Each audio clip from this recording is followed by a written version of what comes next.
So we'll be starting the business of this evening, this community gathering, this roundtable discussion. And I think I'm going to have to shut off the game because we are live streaming. I could probably be sued, I don't know.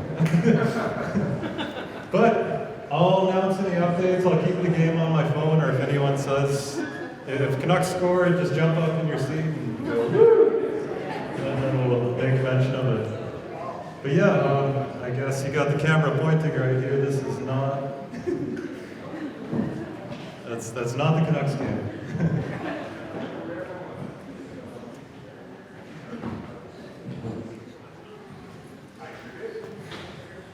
Okay. So Simgiga, Sigrim Hana, Wobsit, Hoki, Wai, Wilstibasa, Wilswitwi. My name is Kolin Sutherland-Wilson. I'm from the House of Tibasa, from here in the village of Anspaya. And I'm really grateful just for the showing this evening. I know we're competing with the playoffs, which is pretty steep competition, but this is a very important issue, I know, to many of the folks sitting here. And especially with a lot of recent developments, I know it's really been important that we just get together and we share the information we have, we talk as a community, and we basically discuss, really what we want to see as the future in our life, the future for our people, to anticipate many years to come and to be proactive as the citizens, as the Will membership. And the first thing I do want to share is just a bit about who I am. I know many of you probably know me as a radical, rabble-rouser, I see some nods in the crowd. Really where I got started in all this, because for a long time I was just a hermit. I was the kid who would love to stay home and play on his Game Boy. I was the one who was tired of going to hockey tournaments because I just wanted to catch Pokemon.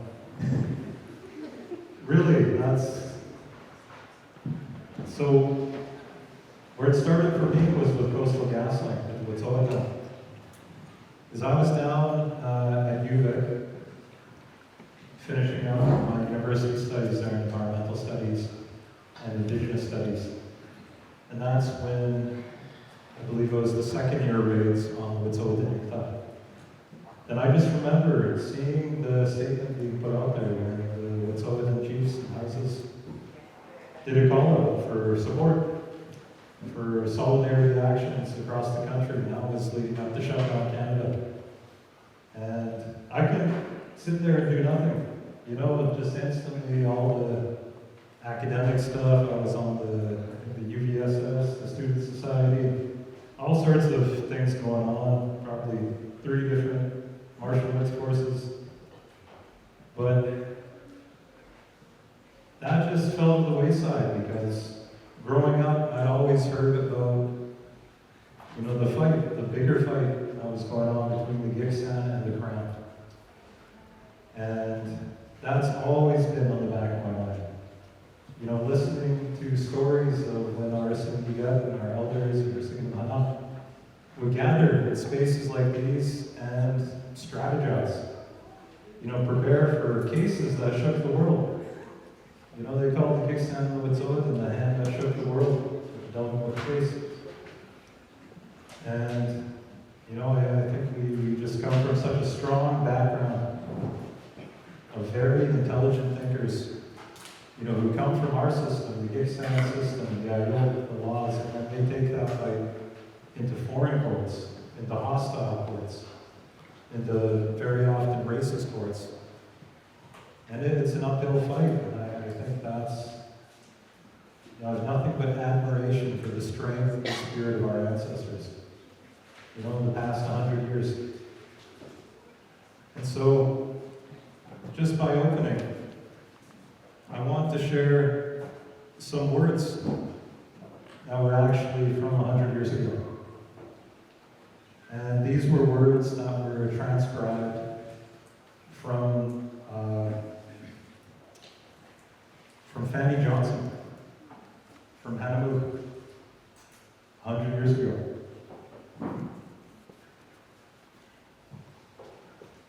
And this is referring to the laws, the ethics, the reasons behind the will, behind our governance, behind our way of life. And this is the laws of the people of Canada. And within the context of the Adao, and Adao that's shared by many of the Gitxsan and many of the other clans, the people who hail from Canada, these were the words of the Gitxsan, who was the ancestor, the son, the deity of the people of Canada. And there was very clear instructions that were handed down to the founders of Canada. Hawzi Analadan Yaza Ihawazin spares the Dils Nidid will need. Do not abuse the animals or ridicule them. They live just as you live.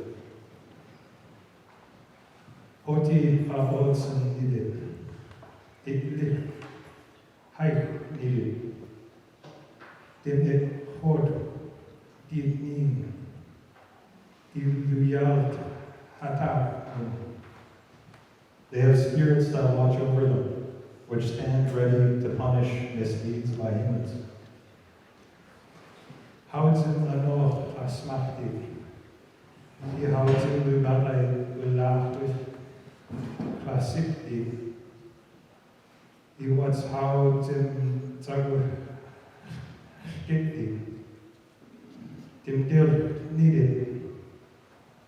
Tim it Hramapti Nachibum. He nedim Hodi Ruchspa. Did you know Nachib? Do not waste their flesh or scatter their bones. Most of all, do not take the lives of their young, or else they may take revenge or migrate away from your lands entirely, leaving you barren and desolate.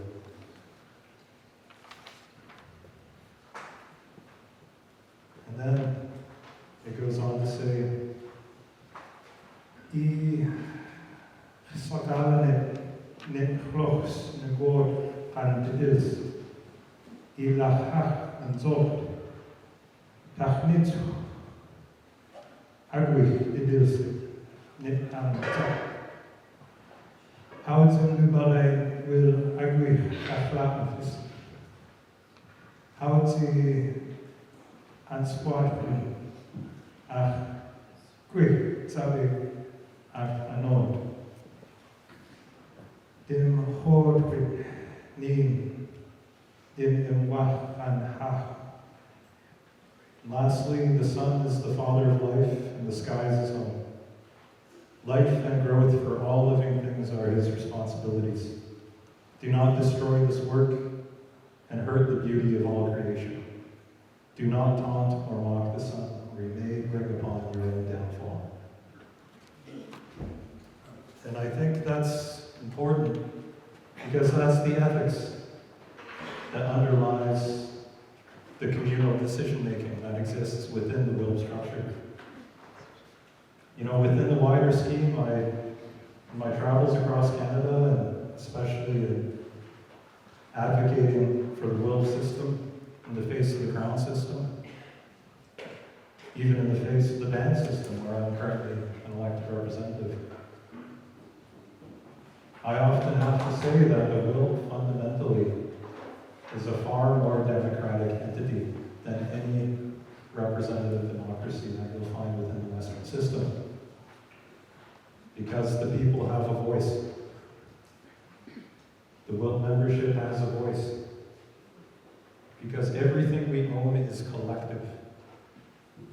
And I think that's the root of it, collective. And it's not just the people, because the will, the jurisdiction is the entirety of the Lahir.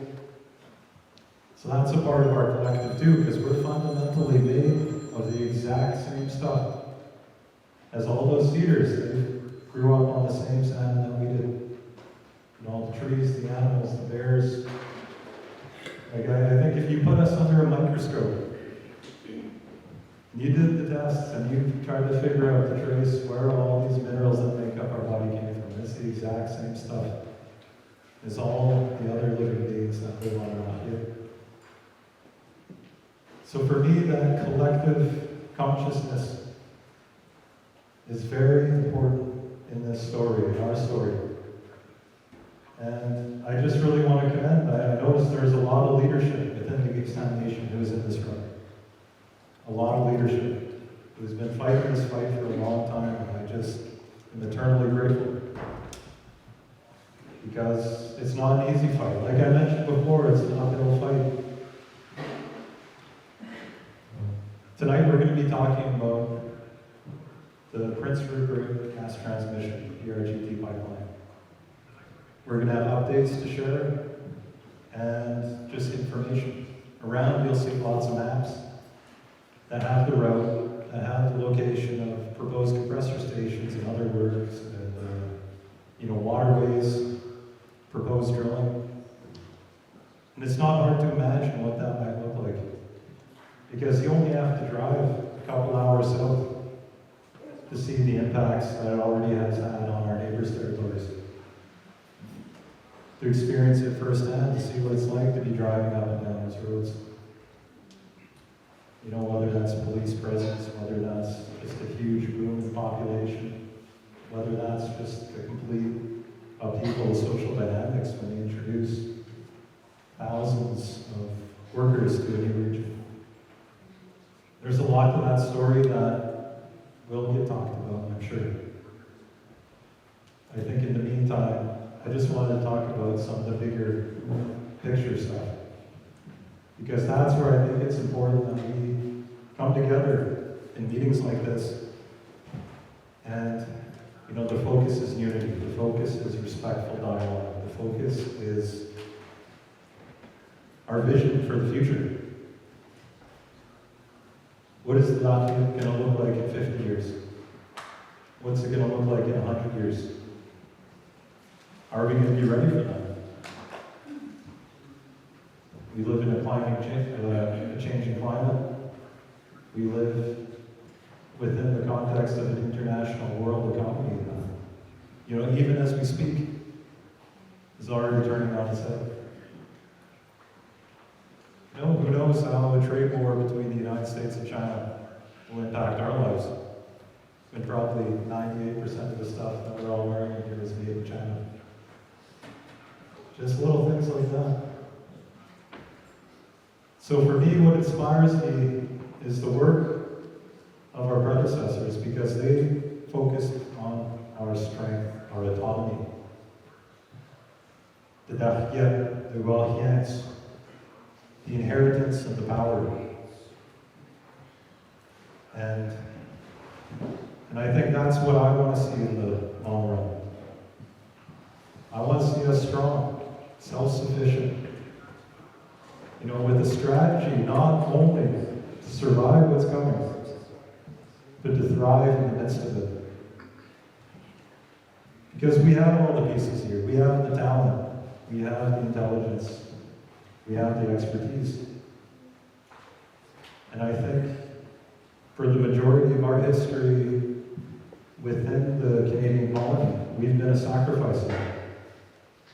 We've been an area where resources flow out of so that others can benefit. We've never been the focus of the politics. We've just been the obstacle for progress. Because thinking 50 years down the line, a pipeline is just one thing. That's only indicative of the bigger issue. The bigger issue is that Canada does not accept our wheel system. I think there's been progress in the fact that there has been, how would I even word that? Maybe where it's convenient, they'll meet with the women. Maybe where it'll help facilitate something that they want to happen, they'll meet with the women. But ultimately, from last I saw, stage negotiations between us and Canada, they're still pushing for us to only keep 4% of our left here. 4%. Fee simple, that barely covers the reserves. That's their fundamental position as a nation, as a country, Canada. After everything we've gone through, after TRC, after, I guess, the Truth and Reconciliation Commission, after the United Nations Declaration on the Rights of Indigenous People, after all that, the best they can come to the table with is, you can keep 4% of your land, but we want the rest. And then, they refuse to recognize our WILP system because they say it conflicts with the Canadian Charter of Human Rights. That fundamentally, our WILP system could not work within Canada. It would be an unlawful entity within Canada. So what they put on the table is that all of our WILP systems need to function more like a band council.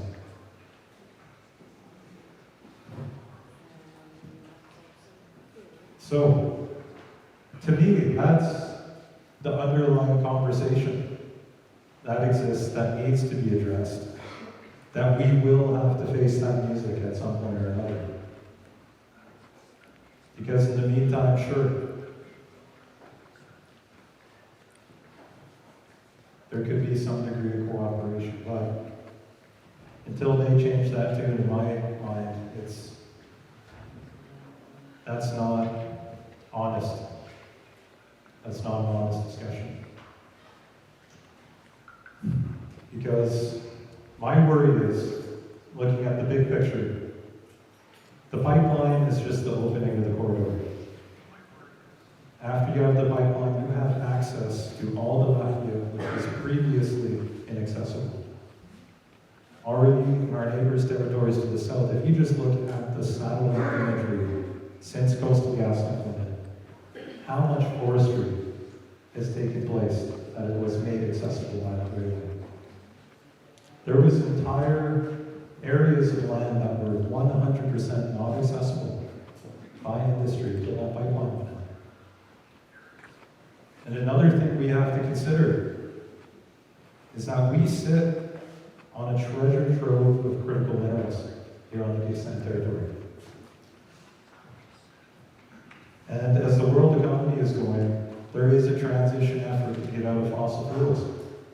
But in the meantime, they're pushing that because fossil fuels is easy money. So they'll sell it as hard and as fast as possible until they can't sell it anymore. And that's going to be within our lifetime. So what are they going to do after that? Well, everyone's going to need an electric car. Where are they going to get the lithium for those batteries? Well, there's lithium in Stikiota. Where are they going to get the antimony for the other batteries? Well, there's antimony over on Moonlight Mountain. Or sorry, Hazelton Peak. And the further you get into the Gitxsan Latvia, there are so many more of these resources that are going to become absolutely critical to this country for a transition economy. So that's what we really need to consider in the big picture. Is that the future we want of outside industries that they could be based in Texas, they could be based in Malaysia, they could be based anywhere in the world to come in and take the lion's share of our Latvia with very minimal protections from this province, from this government. And, you know, as we've seen with Coastal GasLink, we've seen the impacts to fish, we've seen the inaction of DFO. We've seen them all pointing at different jurisdictions. Canucks score! Hey! Hum up. I appreciate the updates for you. So that should be 100, eh?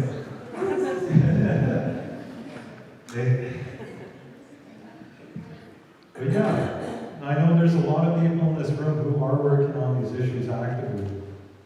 You know, whether that's through directly from the will, whether that's through an agency that is directed by the will or a collective of will.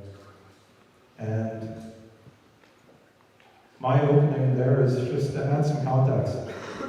You know, maybe to share where someone from my demographic might be coming from in our thinking, our thought process. Just opening up, because I think the more information we can get down on the table together, the more we can figure this out, because I've just seen a lot of confusion. I've seen a lot of hurt. I've seen a lot that I feel can be resolved if we just find that collective vision together. And you know, we're in this room, this is just a small fraction of the 18,000 Gitxsan that are out there. But this is a start. It's going to be live streamed. It's going to be shared around. And I'll be handing over the mic to Tara pretty quick. I know.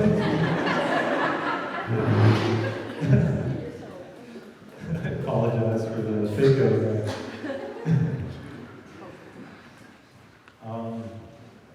Sorry, I forgot what I was going to say, so maybe I'll hand it over to Sue. But yeah, just again, gratitude for everyone who's here to be part of this discussion. We're going to have our discussions. Tara's going to share some words and some information that I'll ask afterwards Shay Lynn Sampson to come up. But the heart of tonight is going to be, once the table is set, the reason we have this all set up in a circle is that we can just have a dialogue as a community. Because we're not here as an organization, we're not here as a society or anything really. I'm not even here wearing my band council hat or quilt hat or what have you. This is just grassroots people coming together to talk it out, to hash it out on all the level. And I know we have many guests here, relatives and loved ones who came up from Wet'suwet'en territory. And just my heart is so grateful to see just very special and amazing people in my life who I learned so much from, who helped me keep that fire burning, that fire that was lit by the generations who fought during the Elbow, who fought during the logging blockades, who fought during the super bingos, and all those amazing stories. So yeah, I just, once again, thank you to everyone who's here. And I really look forward to the discussions that come out of tonight. Doig Sinislo.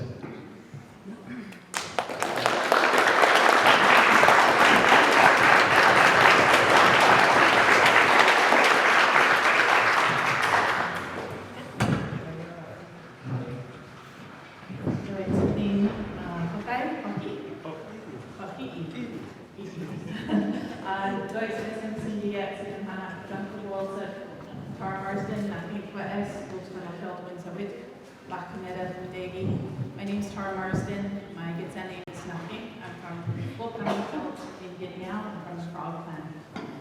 I really wanted to acknowledge and thank Kolin for having us here, for bringing us food, bringing us together, and to just really share information. And so I'm here speaking to you as a WILT member today, as a mother, auntie, and not on behalf of an organization, though I do work for the Gitxsan Hereditary Chiefs as well as a number of other folks through my business in New England where I live. I'm also joined today by Alexa. She's going to be working with me this summer, and I wanted to share and make her a little embarrassed just because Colin's opening, he mentioned a beautiful passage by Fanny Johnson, the former Hanamok, and Alexa is a WILT member of Hanamok and has just reconnected with her Gitxsan identity, and is going to, be sort of shadowing me this summer in the work that I do. And I'm so inspired to see the youth, the young people, getting more involved. A little bit about myself. Thank you, Kolin, for sharing how you got to where you're at in this. I'm a little bit older than Kolin. I'm one of the OG kind of pipeline fighters, and started this work with Enbridge Northern Gateway Pipeline. That was where I first learned about the impacts of fossil fuels and pipeline development. And I was working at the time for the Carrier Secondary Tribal Council in Prince George. And that pipeline was an oil pipeline. It did not end up going through. And we fought. We fought as a united front from Haisla to Haida Gwaii to the Carrier Secondary and to many other nations along the pipeline route. And to this day, that pipeline has not been built. Through that process, the Gitxsan military chiefs where I'm from, they saw what I was doing and they said, you need to come home, you need to come and work for your home nation, and so that's what I've been doing. And for me, this is really all about free, prior, and informed consent. And so you may have heard that term. That term is a part of the UN Declaration on the Rights of Indigenous People. And so we all, individually and collectively, as Indigenous people, have the right to consent. So if a project is going to impact one of us or impact all of us, we have a right to consent. And that consent needs to be informed. And what I see happening right now is a lot of misinformation. And so a lot of my work is in research and trying to understand what these impacts are and talking to different independent experts. And there'll be many experts talking to you as community members or as Cindy Get, and they'll be telling you that this is a good project, it's going to create jobs, it's going to reduce overall greenhouse gas emissions, it's going to reduce climate change. There's a lot of big promises that are being made right now. And so what I've been trying to do is unpack those promises and see what the truth is. So I created this map, sorry for the folks on the side might not be able to see it, but it just gives you more of a big picture of the sprawl of impacts associated with PRGT. And so PRGT, and this is not to scale, this is not something you can navigate with or anything, but roughly goes from Fort St. John area, Hudson's Hope, through to where we are now, north of here, Gitxsan territory, and then into Nisga'a territory. And is, as you may have heard, has been purchased, or is about to be purchased by the Nisga'a government. And originally this pipeline was proposed to connect to Lilu Island, to a terminal there, and that was found to be critical habitat for skeena salmon from a number of different tributaries and territories. And so PRGT just kind of went away for a while. It got its certificates, signed some agreements, but they didn't have a terminal. And so along come the Nisga'a with a terminal proposed at Pierce Island, and this is in, just across from the mouth of the Nass River, so very similar to Lilu Island in terms of fisheries values. And we have Gitxsan-Wilt, we have Gitxsan-Wilt, who have territories in the Nass watershed as well, and so there are those upstream impacts from migrating salmon. So where does this gas come from? So it's actually, of course, fracked. Fracking is a practice that is not conventional in terms of gas extraction. Fracking is where they drill deep down into the earth and they inject a whole bunch of water and the steam releases the gas. So just as an average year in 2021, the fracking industry used 5.2 billion liters of fresh water. So Treaty 8 territory, which where this is happening, is in the most severe drought currently. So the use of fresh water, not only for fracking but for other industries like agriculture, is really putting them in a dire situation.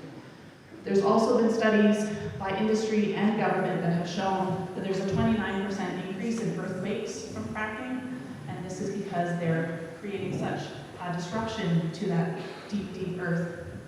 So they also contaminate the water as they release it back. So they use the water, they put some back, but it is contaminated. So the gas is then transported, crosses many different tributaries, many different territories and watersheds, which I'll talk about. And then it's being proposed to go to this terminal. And so I've been exploring, alongside a number of other folks researching this, the climate impacts. And so if we look outside today, we see that the snowpack is really low this year, and our rivers are really low, and this is because of climate change. We're getting less snow in the winter, we're getting less rain in the spring. We've had a very dry April. We've had fires in April because it's so dry out there.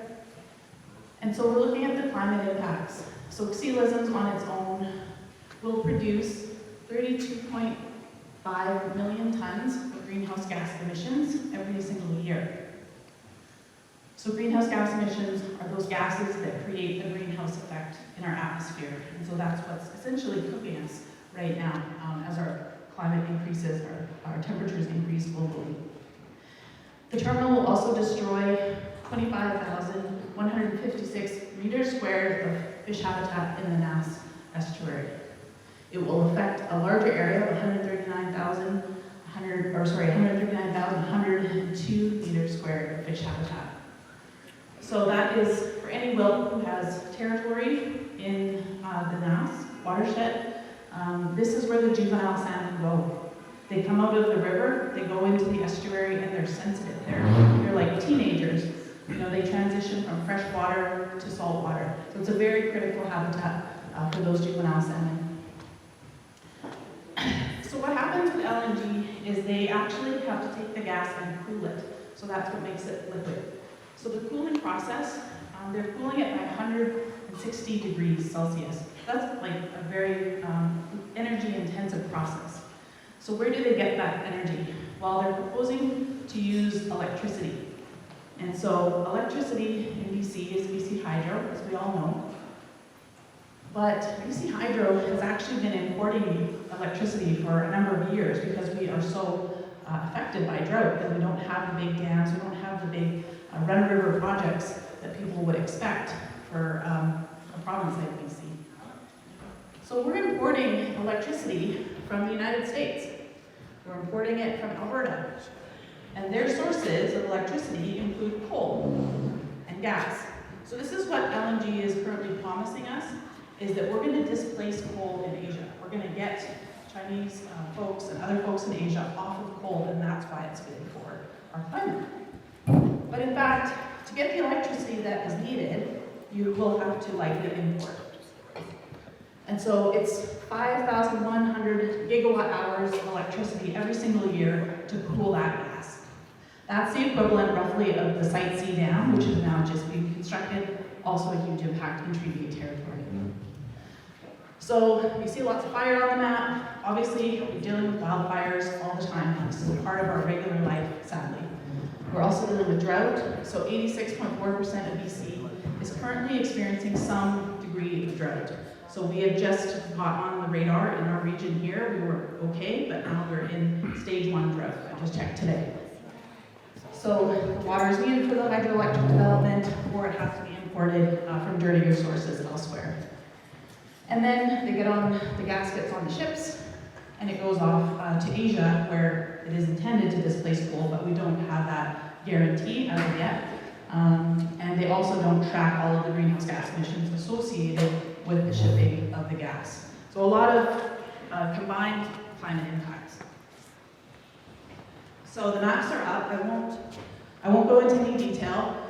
It's better to see a closer version of the Gitxsan Lakiat, but I'll just give you a bit of a flyby of what the pipeline might look like.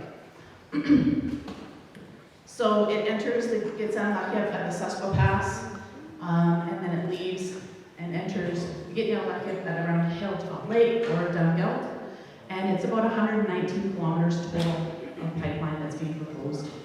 And there's multiple river and stream crossings. Taylor Wills here from Gitxsan Watershed Authority and knows more detail about which rivers and streams are crossed. And feel free to talk to Taylor with more questions. So in the Gitxsan Lakiat, which is where I'm from, it will cross about 50 kilometers of our Lakiat, and we'll cross 72 stream crossings. Again, this is all proposed. I'm not saying it's going to happen, but this is what's proposed. And 16 of those 72 streams are fish-bearing. So we've done all of this analysis. We did this 10 years ago. Some of it's a little out of date, but the major crossings of concern are the Cranberry River. Cranberry is one of the largest mass runs of Chinook, coho, sockeye, pink, and steelhead, so it has 4 species of salmon. And it's also proposed across the Katine, as well as Moose Winter Range, old growth, cultural sites. And so, you know, back then we did our best to try and find a route of least impact using the land use plan. We have seen so much change in the climate since 2014. We've seen the real life impacts of a pipeline with our neighbors, the Wet'suwet'en, and you'll hear from Shay, you'll hear from others on what it actually really is like having a pipeline constructed. And so there's a huge change in the way people are viewing this project for Gitxsan. There's also one compressor station proposed at Gordon Lake. So I talked about the climate impacts of sea lizards, which is the terminal, again, where they're trying to cool that gas, get it on the ships, send it off to Asia. But there's also climate impacts from the pipeline itself. And so if you think of a pipeline right away, this photo here is an example from the Coastal GasLink pipeline. It's essentially a 900-kilometer long clear cut. So they are clearing right down to the soil, all of the trees, the brush, and it has to be maintained in that condition for the life of the project.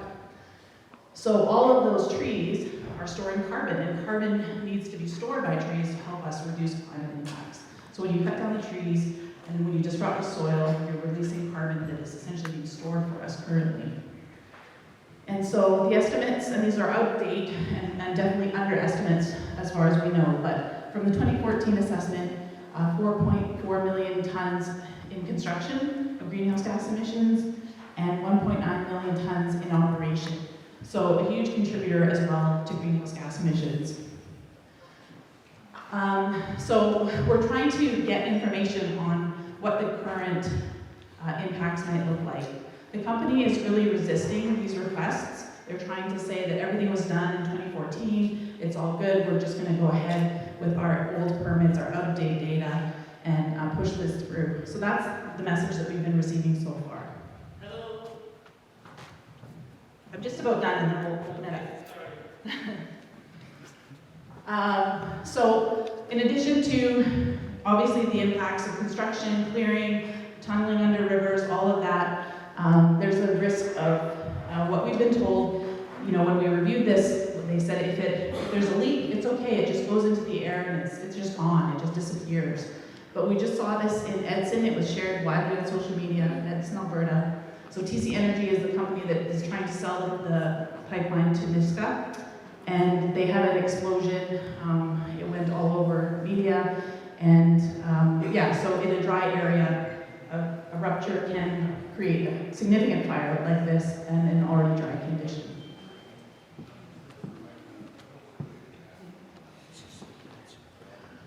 So you're going to hear from Shay. They've seen firsthand what Coastal GasLink looks like on the ground. They've also invited the Gitxsan, and many of you have been there to see what it's like on the ground. But just a bit of an overview of the reality. And so Coastal GasLink has, and this is, you know, with a lot of pressure from a lot of people in this room, but still probably doesn't cover all of the infractions and the violations Coastal GasLink has had. But they've been fined for erosion, sediment control, providing false and misleading information to regulators.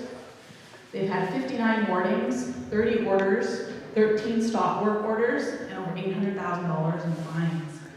And so these companies will promise a lot, but we need to look at the reality of what is actually happening. This photo is of the sediment release. So their work area was flooded in spring runoff, and a whole bunch of sediment was released into a sensitive stream. So we've been hearing that it's okay, you know, Coastal GasLink is TC Energy, but the Nisga'a are buying this pipeline, and they're going to do a better job because they're indigenous. So, you know, I give them all the credit in the world for trying something like this, but we know that they have never built a pipeline in the nation. They don't have the experience.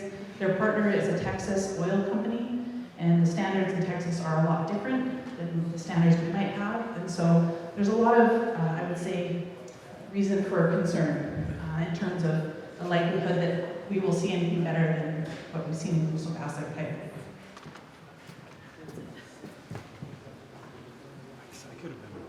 That's okay.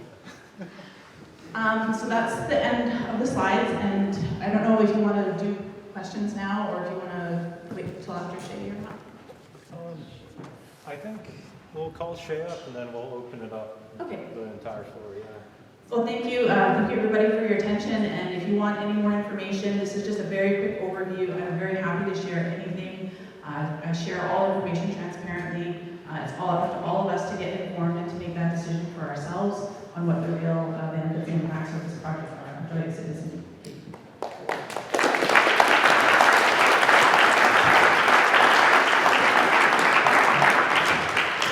All right, I'll hand it over now to something I really appreciate. Amia.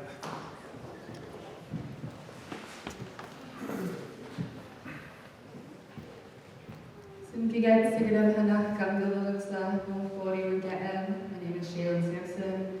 I'm from the Gitxsan from Wolf Skull from Malachi. I grew up in Hagelget. My mom is Wilson and my dad is Richard Sampson.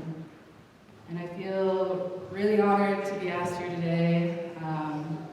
The way I got involved with things was also down on the Kwangin territory, paying attention to what was happening on Wet'suwet'en Yintah. I actually was at a rally the first year that they raided, and I saw Kolin speaking at the rally, and I thought, that person is Gitxsan, and I need to go talk to him.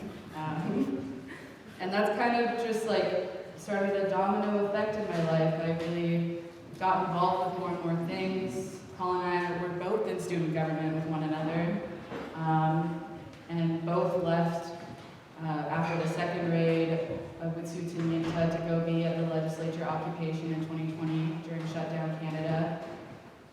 We were both people that were arrested within the legislature demanding for the government to meet with the Wet'suwet'en hereditary chiefs. And after that, I was invited home to come and speak and meet with the Gitxsan chiefs that were arrested on the tracks. And I remember me and Kolin both being on the steps of the legislature, watching all of the live streams of the rail blockade that turned into the highway blockade, and had our chiefs released and brought back to the middle of the highway.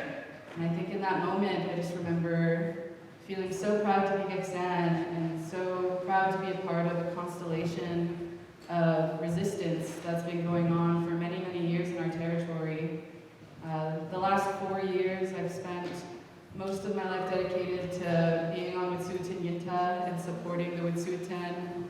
I lived at the Gitxsan checkpoint for over a year and spent the next 3 years being involved in supporting the leadership out there. I feel really honored for the Wet'suwet'en that came today and Gitxsan, who's supported me many, many times and sheltered me from arrest more than once. I think that it's really important that we're meeting here today, and I feel honored to have been invited. I have less technical information to share and more just lived experience from being on the Yintah over the last 4 years. During my time there, I've been arrested twice and brutalized by the police. And I don't mean to bring that up to scare anyone, because I think that it's important to hear just the reality of what these projects bring into our communities. In addition to all the devastation to the land and the man camps that harm our women and our communities, there is so much that hurts our people. And often we're offered large sums of money to get on board and be involved in this capital way of being, and it doesn't coincide with our laws as Gitxsan. I wasn't incredibly involved in my culture growing up, and it wasn't until I went away and I came back, I remember talking to my stepmother, and she told me that after being at the legislature and supporting the Wet'suwet'en, that I would come home and I would see the land and the people in a whole new way.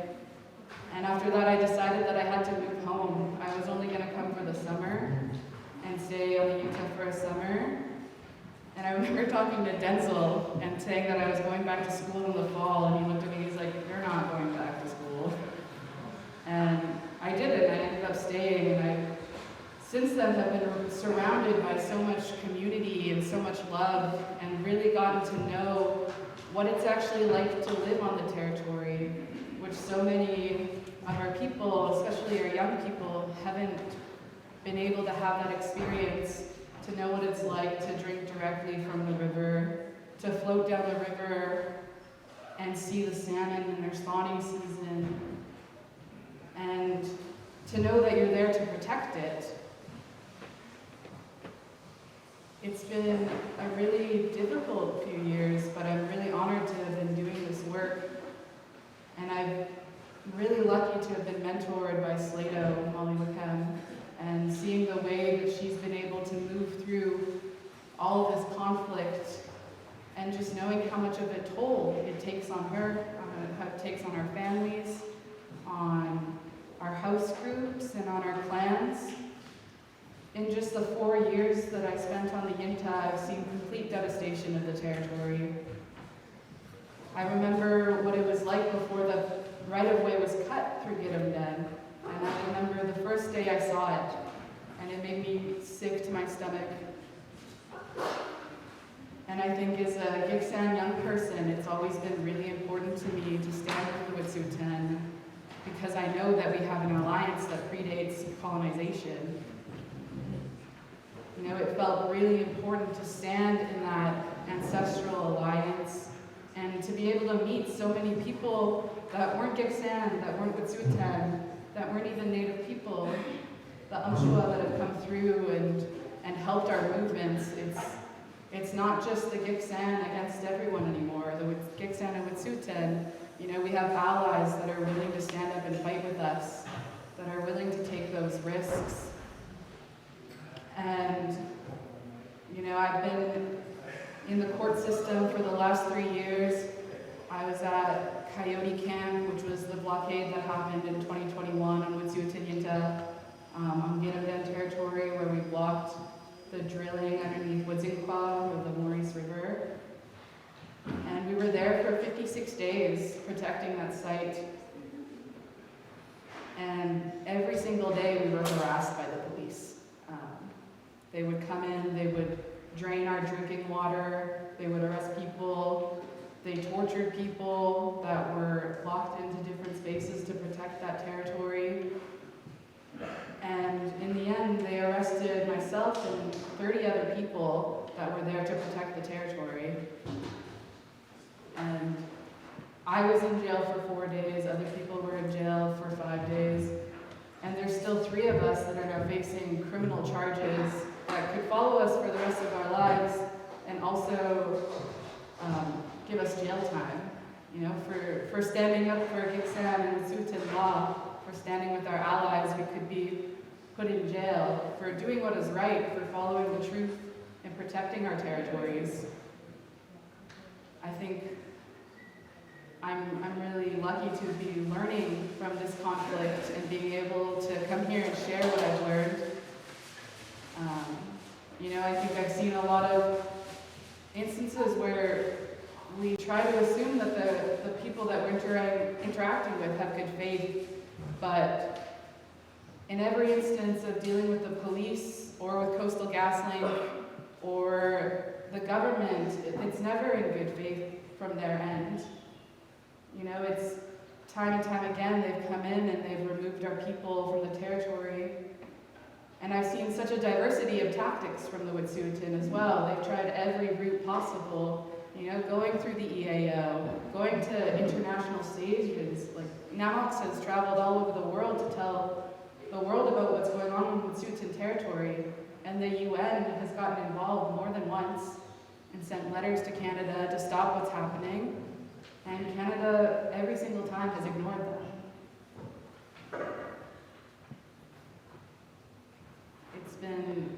I've only been involved there for the last 4 years, but the pipeline resistance there goes back way more before then. And the resistance of the Gitxsan and Wet'suwet'en, we all know, goes back hundreds of years, since the beginning of colonization. I think remembering the reason that the RCMP were formed was to steal our children from our territory. And now they continue to reinforce that. They continue to take our women off of our territory. And just every single time, it's not us that's bringing the violence, it's the police that brings it. And they frame us as violent every time for protecting the land, but they never talk about the violence that is destroying the territory, that is destroying our salmon and our water, and all of the things that we're trying to save for our future generations. I've spent a lot of time with Molly's children and with my brother's children and all of the children in my life. And I am doing this work because I want to protect what I've been able to experience in my lifetime for those children and for their children. And for everyone that lives on this territory, they know the beauty of it. They know what it's like to be able to go swimming in our rivers, you know? We've had allies from Haudenosaunee, the Mohawks, come to visit, and they tell us stories of not being able to even swim in their rivers, let alone drink from it. I think it's really amazing to see how inspired people have been from the Wet'suwet'en, and to be a part of that feels just really powerful, you know, to uphold Gitxsan law, to uphold an alliance that came long before me.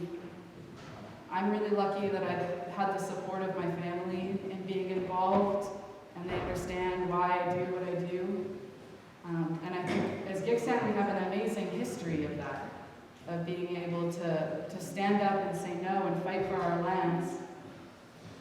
And it's heartbreaking that we have to do this still, but I don't think that it's an accident that a pipeline is being pushed through Wet'suwet'en territory with such a unique legal standing, and it's the same one the Gitxsan have. You know, growing up hearing about the Duggan court case, it's always been said that we have such a unique standing all across the world, and people all across the world will talk about us and what happened here and how our rights have gone through the court system, and yet nothing comes of it, you know? They still push pipelines through our territories, they still propose pipelines, and they only give us the option of consent when it's convenient for them. It's been a really long fight, and I feel when I first arrived at Gitxsan, I was only 20 years old. And so to be able to be so young and to learn so much from the chiefs on the territory and from the people that have come through, there's a lot of people that have come through with different political backgrounds, and you know, I feel really lucky to learn and figure out ways that we're not leaving others behind, to have a politic that is more developed and adjusted to the current state of affairs, and to understand the reciprocity of what solidarity is. You know, people think of solidarity actions as dropping a banner or, you know, doing a march or something like that, and those things are great, but the reoccupying of territory by other indigenous nations makes us all stronger as well. And, you know, when Kolin and his family set up their blockade and their little site out here in Kispiox, it was so exciting to be on Wet'suwet'en territory at that time and to hear about it, because we know we make each other stronger by connecting to our own laws, our own lands, and being involved in our culture. And I think for the non-native people, for the Amchawa, thinking about the territory that you live on, even if uninvited, you still have responsibility to protect that land. And I think on Gitxsan territory, we have a lot of allies that are willing to take up this fight with us. And just looking forward, I think we need to consider how are we going to work with one another, and how do we exercise our governance so that it is stronger as Gitxsan people. And I think that taking the time now, before it's too late, is really important.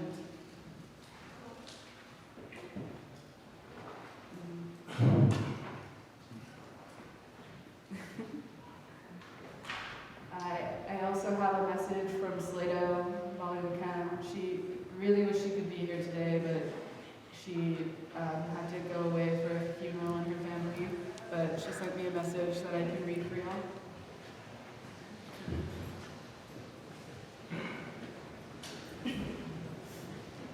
to thank the people who have showed up today to represent the Wet'suwet'en and offer their support for the ongoing discussion around proposed projects that would destroy our ways of life.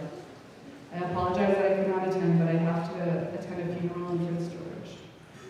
Personally, I am forever grateful and indebted to the people who stood by the Wet'suwet'en during their times of crisis and ongoing police violence. Many of those same people I'm sure are sitting in the room.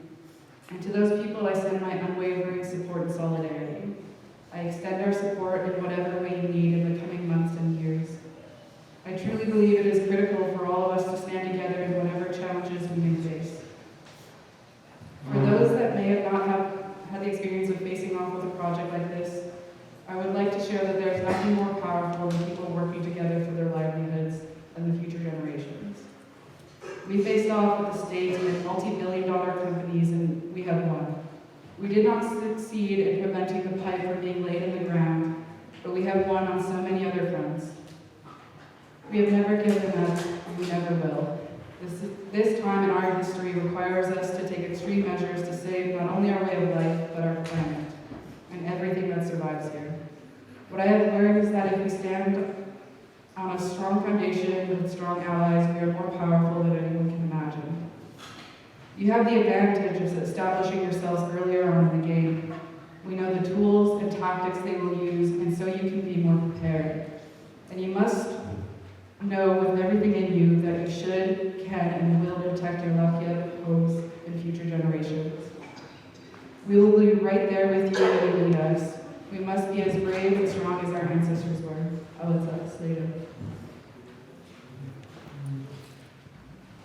I think that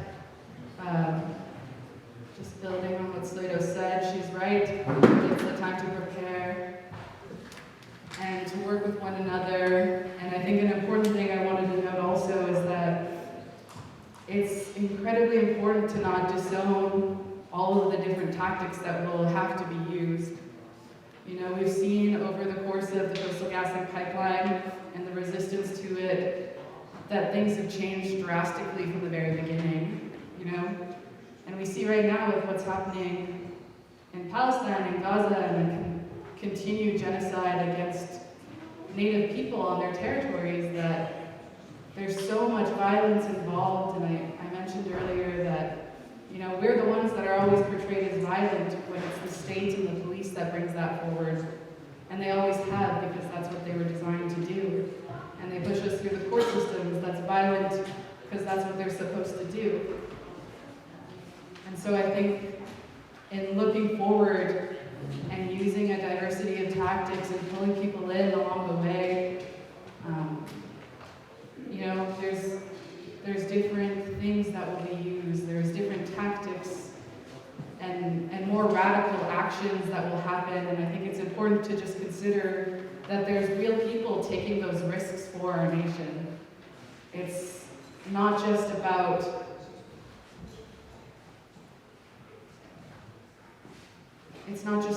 giving back what's been given to us in the form of violence. It is about protecting what is sacred and continuing to fight in all of the ways that we can to protect our land.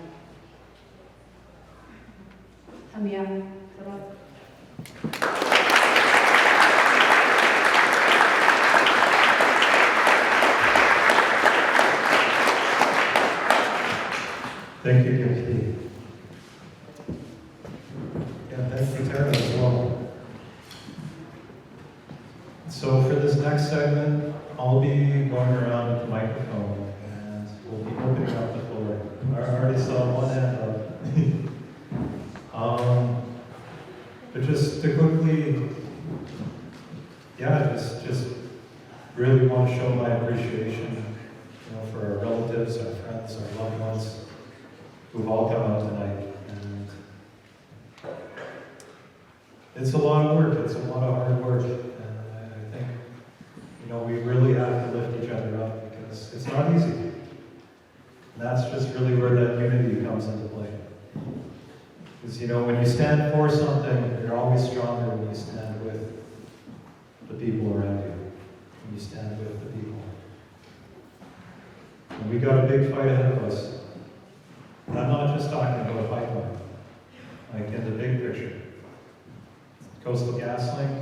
exact same lawyers fasting that fought us in the Delaware case, fighting on the exact same issues.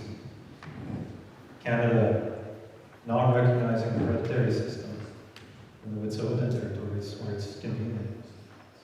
Recognizing it up here, which, you know, is a step in the right direction, but it's a double standard. It's clear that, you know, they'll do whatever they can to move this through. If you disagree, they'll try to put it through anyway. And I think that's something that I noticed a lot of our people have a hard time with. Just this idea that, oh, no matter what you do, it'll happen anyway, so you might as well just go along with it. Well, that's something I reject. I think that's something a lot of people reject. Because, you know, we have our dignity. We have our laws. We have the land, and we're not going to let anyone trample on that. And, you know, like Shay mentioned, we have friends all around the world. The decolonization movement globally is in a place where it's never been in the past. If the Delaware case happened nowadays, you'd be having marches and rallies across the world. There'd be pressure like you can never imagine. But I think at the end of the day, you know, we're going to stand strong because there's nothing to fear. And I think even at the time of that case, you know, I always just have to remember that quote by Delaware at that time. There's nothing to fear when you have the truth behind you. Because I think people were nervous at that time too. And that was a big piece of pie to take on. You know, the elders, they always had words for those moments. They always knew how to reassure the people and really strengthen the spirits. And I think that's just a part of the process that we're doing together today. So I'll be opening up the floor now. Okay. I'll go by who I saw first, and then I'll work my way up here. Maybe I'll do like a clockwise, just to keep it nice and easy.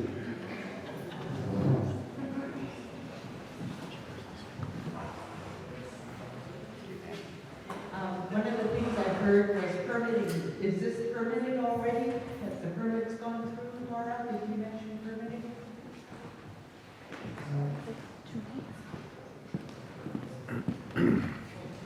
I'll get a second mic. Yeah, so the permits that PRGT has are all kind of set to expire. They've been renewed a couple times. And there's a couple of requirements to extend them again. And one of them is a cumulative effects assessment. And so there's been a lot of new data that's been developed through the environmental stewardship initiatives that would have to be integrated. They also need to demonstrate that they have done more consultation essentially on that cumulative effects assessment. With the pipeline, their environmental certificate, this is all very boring, I apologize, but the environmental assessment certificate sets to expire in November. That's their big ticket that they need. They can either apply for another extension, which is a much higher bar. They either have to vary the Environmental Assessment Act, or they can do a substantial start, which is where you invest a whole bunch of money, you do some construction, and you say, look, we're too far gone, we have to keep this project alive forever. So what we've heard so far is that it looks like they're going to try and vary the act. They don't have the resources and the time to do the substantial start. So that's what we're expecting, is a request to vary the act. It's a two-part consultation for all First Nations. And then there's the permits. That's the BC Energy Regulator permits. And those are also set to expire. And so there's consultation ongoing around those. And that's where that cumulative effects assessment comes in.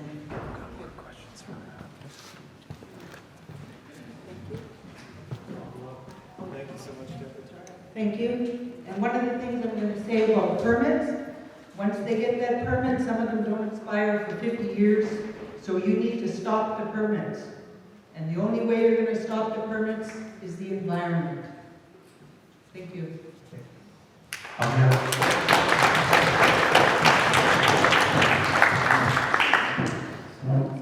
Not going to stand up. Last time I was here, my boy looked at me and asked me, "Are we gonna drag him?" And he said, "Are you scared? Is anybody scared? Who's scared here?" And he's 10. So, I mean, and I had the same question as she did, was where are they at right now? And I know that attitude of, well, it's gonna happen anyway, what can we do about it? What can we do about it as youth? I've got a family here.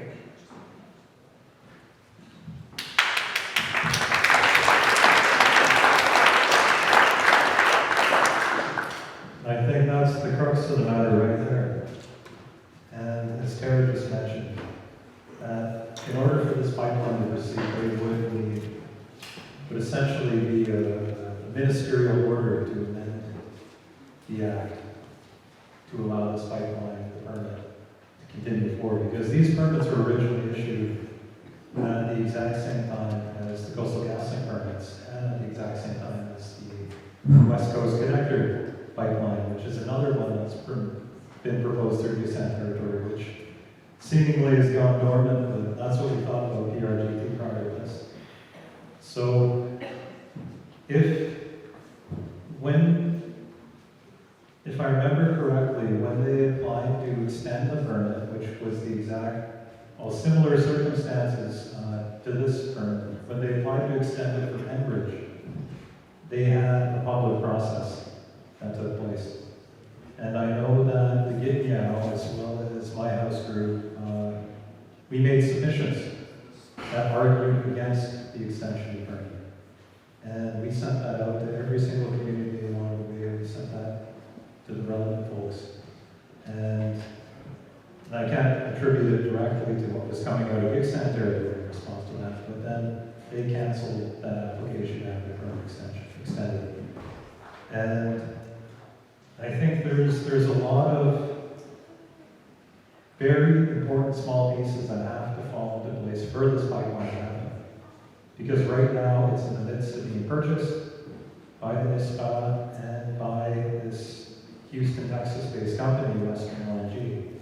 But at any point, anyone can decide that, you know what, this seems like a lot more of a hassle than it's worth to try to build this on Gitxsan territory. So maybe we should cut our losses now and pull out. That can always be the case, but that would have to come from a very unified position amongst the Gitxsan people.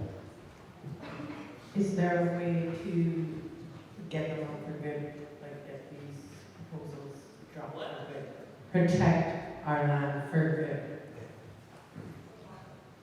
So the question was, is there a way to, in the long term, ensure that the land is protected and that our rights are respected as Gitxsan, our laws upheld? I'm having a little bit on there, but yeah. And I think that's the big picture question right there.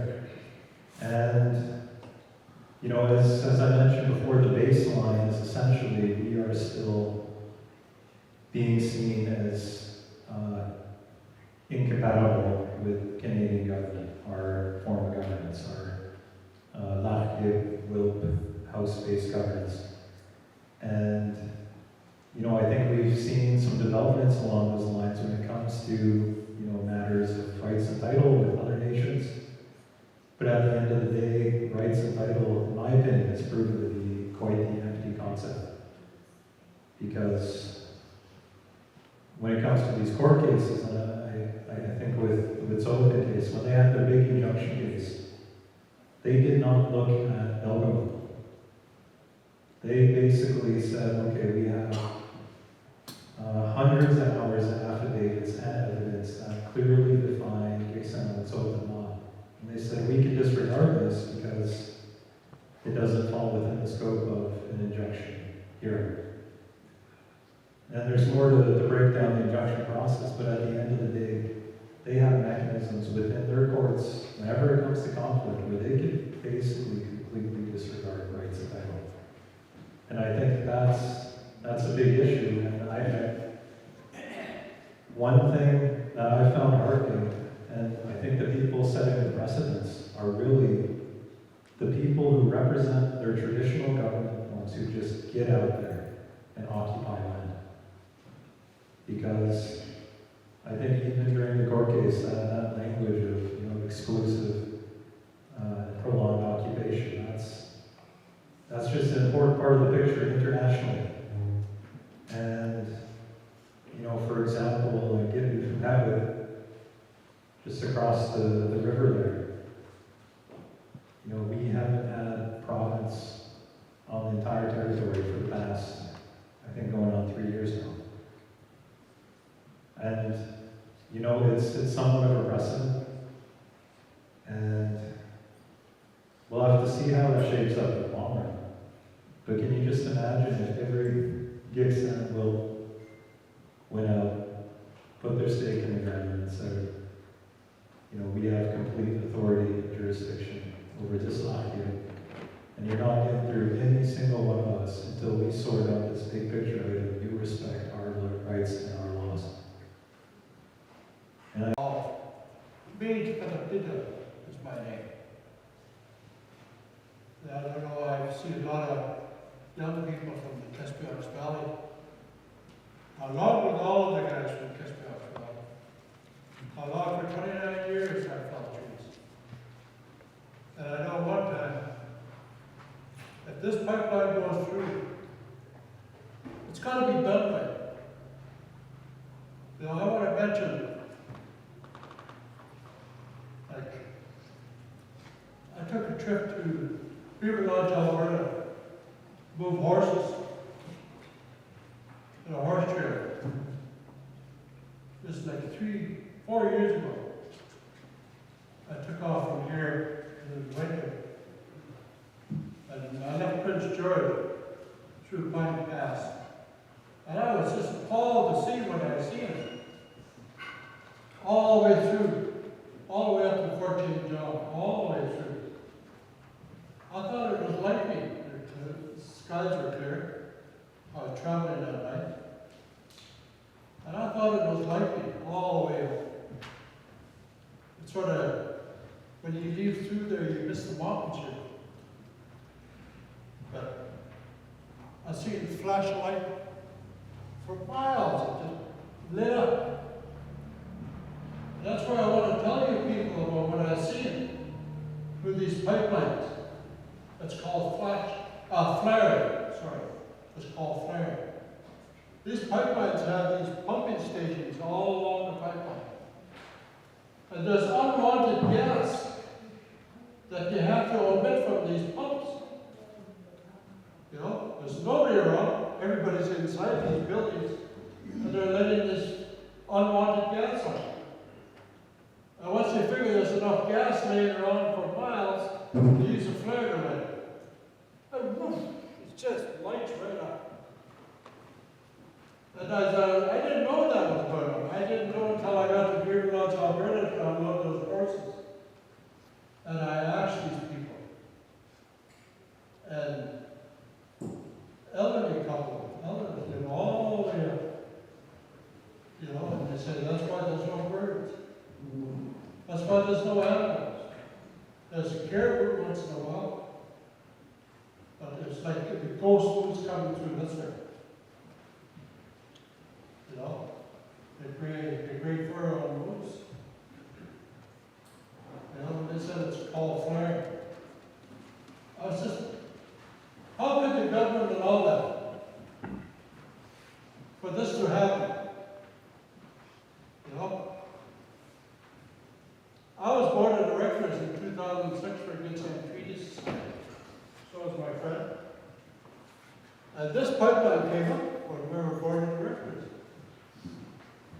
And now there's a set route. There was 3 different routes that we should have all agreed on, but nobody was told. None of you people probably never heard about it. And I was really appalled to see that this pipeline now is going to head out to the Susquehanna and come over the mountain on that young man's territory. Samuel River, that's where our territory is. And Susquehanna, that's where these guys' territory is. Just to please the Gitxsan Treaty Society, they changed the route to head out to Susquehanna. they'd come over the mountain at Sam River, and they'd go along the ski on our territory and cross all these streams and rivers. How safe is that? You know, there's other routes for this pipeline. Correct me if I'm wrong, but I'm sure there's another route that once you cross the second time, it heads out to the Mass. I got my papers somewhere, but I'll check into it. I think they should stick to the very first route that they take, instead of coming this way and then just ruining all these fish-bearing streams. I'm a fisherman every year. I catch thousands of saltwater. A lot of people, native and non-native people, used to work together, and that's how I learned this from my father. He fished as a community. Work together. Whether you're native or non-native, Chinese, anything. Let's work together and look after our environment. Look at the amount of people on the river every year. Well, we've got to start protecting that for our young, our dads. You know? I just wanted to tell you guys what I seen. But let's check into that route. It's a different route that pipeline should take, instead of coming into our back door, our territories. Thank you for listening to me sing again.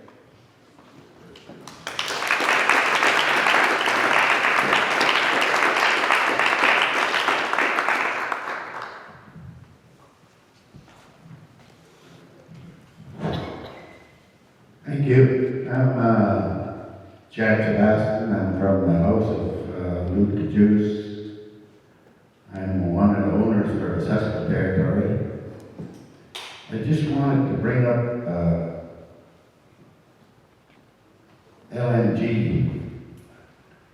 Their estimated sales for their pipeline is over the next 50 years. Once it's built, they'll make 193 to 263 billion over the next 50 years, the life of the pipeline. That's if we let them go through.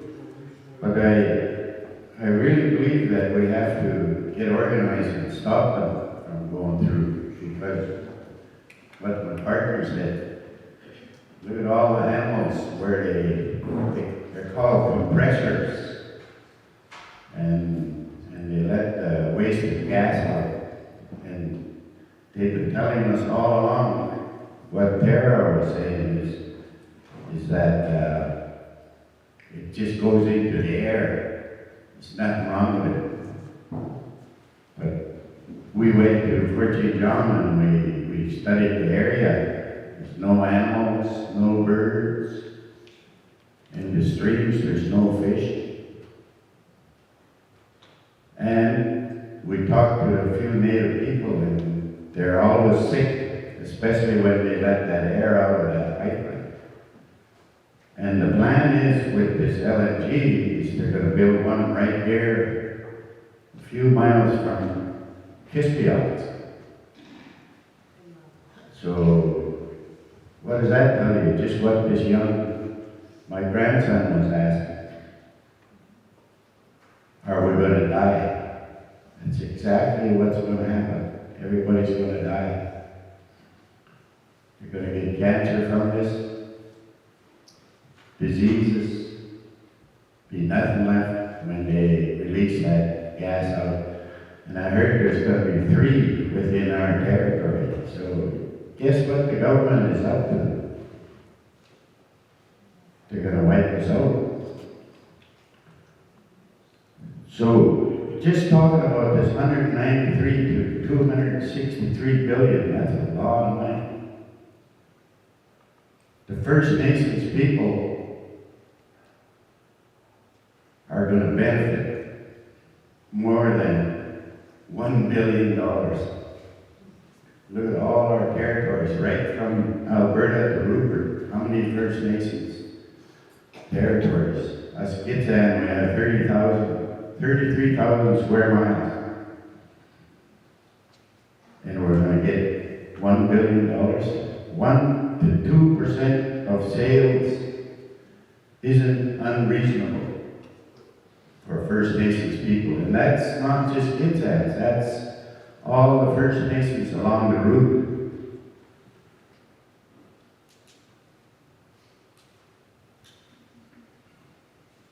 So they figure for every $100 in LNG sales, $1 to $2 right now goes to First Nations. Not true. The First Nations along the route only get about 50 cents. 50 cents out of that money they're spending. And then I know a lot of bands that are getting it, and a lot of hereditary chiefs that are getting money in their pockets and not sharing with their members. I know a chief that received over $700,000, spent it on himself. His members didn't get a penny. So there's a lot of corruption with our leaders, so-called leaders.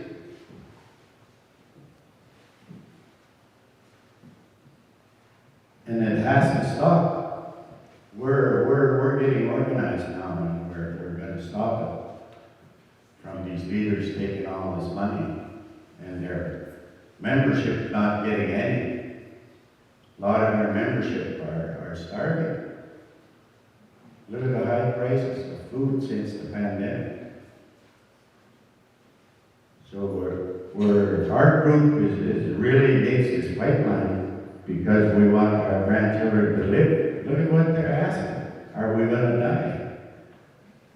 It's going to happen. I don't want to scare them, but it's coming.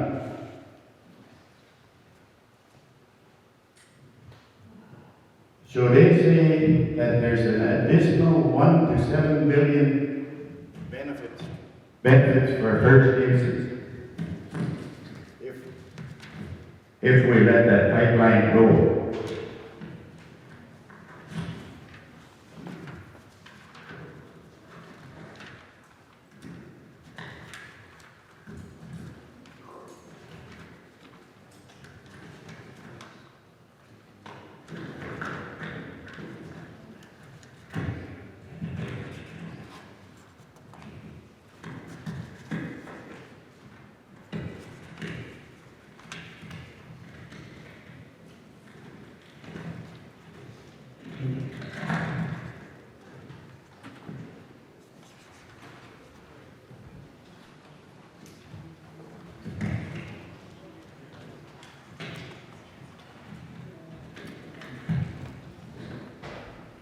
The Canucks won.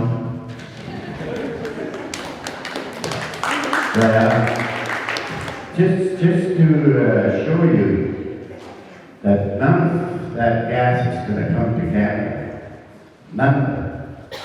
It's all going to go to Rupert on ships, and it's going to go out to these countries. And these countries are the owners of LNG. Shell Canada will get that $263 billion. Petro from China. Mitsubishi from Japan. Petronas from Malaysia. And Congress from Korea. These people are going to get all that profit. So why should we let them go through our territories? It's amazing how some of our chiefs have received a few pennies, peanuts, that they've agreed with this pipeline already. So we're not only fighting the government and fighting these big companies I just mentioned, we're fighting our own our own people that have already signed on with them.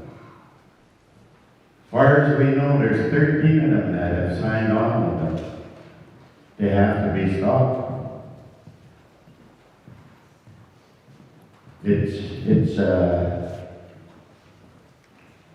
It's crazy, because if you really think about it, it's going to kill all the food we eat. And I know for a fact that not just us Gitxsans are eating fish, there's a lot of white people eating fish now. So that's our lifeline. Moose, they'll be all dead on these pipelines. Where they're going through in Southdown, in Saskwa, there's a moose habitat. There's a lot of moose right on the trail they're going to take. And then the other thing is, which Tara spoke about, was the jobs. Nobody from these towns get these jobs. When they first started, they were telling us how many jobs going to be with Smithers and Houston. So I went to a couple of meetings there and I asked them how many of them were working. None of them. It was all outsiders. So just the last thing, we've been busy investigating a lot of this stuff. And it looks very sad for our people, our young people. We're going to lose them all. Especially when they build that camp in Kispiox. They're going to kill a lot of our young women. Right now, you watch the reserves. Study a couple of reserves. There's white guys coming into town with pack sacks full of drugs and distributed it on our reserves. So they're killing our young people. And by killing them, I'm telling you the truth. From September, a year ago, September to Christmas, 16 young girls were killed by drug overdoses or suicide. 16. That's not counting the young men. So this is something that people have to quit thinking about money.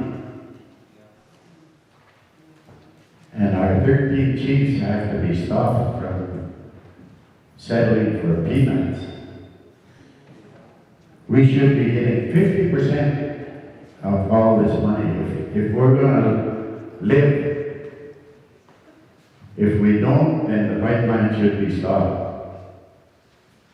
Shouldn't be allowed. Thank you.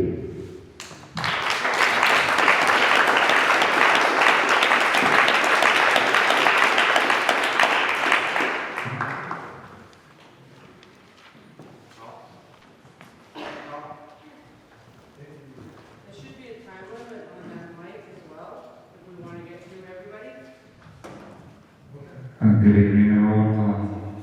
I just wanted to come and pay some respect and contribute a little bit to your meeting this evening. Deeply saddens my heart to see the opposition that is coming, just to get to the cut to the chase and to the truth. I spent a lifetime on the Loch Heap with my dad. I walked the territories, 53,000 square kilometers of Loch Heap for 30 years. I know every ravine and every gully. 14, 16 hours a day, every day, seasonal. Walked all the Whitstead. Walked all the Scullion and the Hadlatch with my dad. I lived a lifetime through his eyes and through his stories, his experiences. And I went all over up north and I did all that seismic and all the pipeline all over Fort St. John and Chetwynd, Tumbler Ridge, all that area. And the money goes just as quick as the job comes. And that's one of my biggest regrets is going on other people's territories. The boss that I had, Bobby Brown, he owned his own company with his brother, and they had multi-millions, but it crumbled down to nothing because it's just a drop out of the bucket.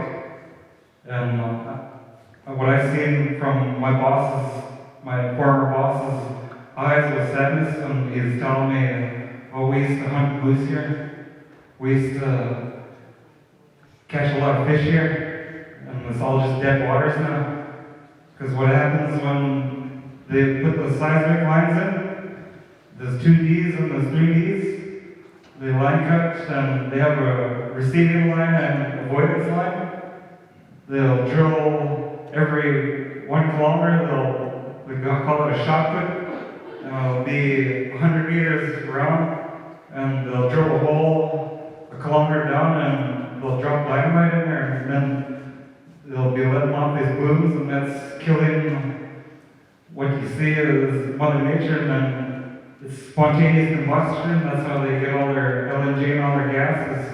It's shaking, like you take a pop can and you shake it and then you open it. That's how they get it all up. They shake the ground first, they blow it up, and that kills all forms of life.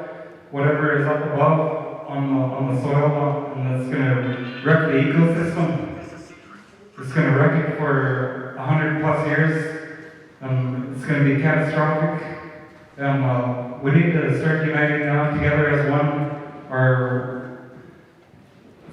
The same tactic, the same playbook over and over and over. Divide and conquer. Divide and conquer, because God's word says that a house divided shall not prosper, and if we want to start prospering together, we need to start standing together as one. Because these renewable resources, they sustain us for thousands of generations. The trees in the land up there, the waters, they took care of our grandfathers, they took care of our fathers, and they took care of us, and it's time for us to take care of it back. Repay the due, what the land has given to us. Respect the balance, because it's a domino effect. It's going to crumble and fall if we don't start getting together as one, putting our minds together. This is just speaking from experience, from my life that I've lived, going out there in the world, working on a seismic line. After they get their pipelines done and it's all finished, they'll just discard you like a piece of trash and serve your purpose. The higher-ups, they get their bottom dollar and they get it all. All you get is just a pat on the back. Good job. Thank you for the time they go on. This is just my truth. I spent 30 years on the land, and I'm no big chief or don't have no big name, but I walked the land and I lived it.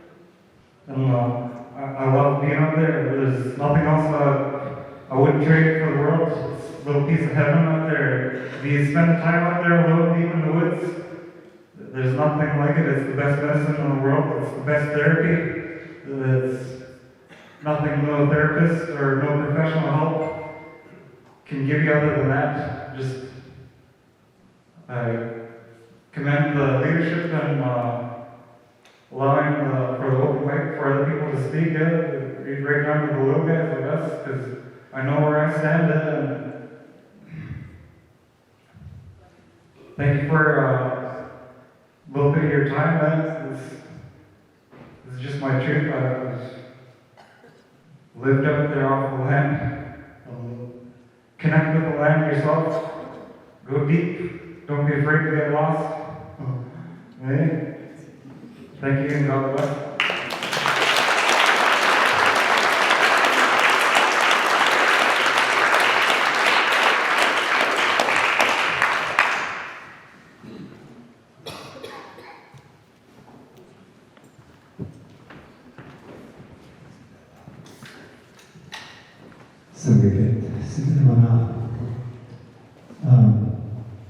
The name given to me by my parents when I was born in Toronto so many years ago.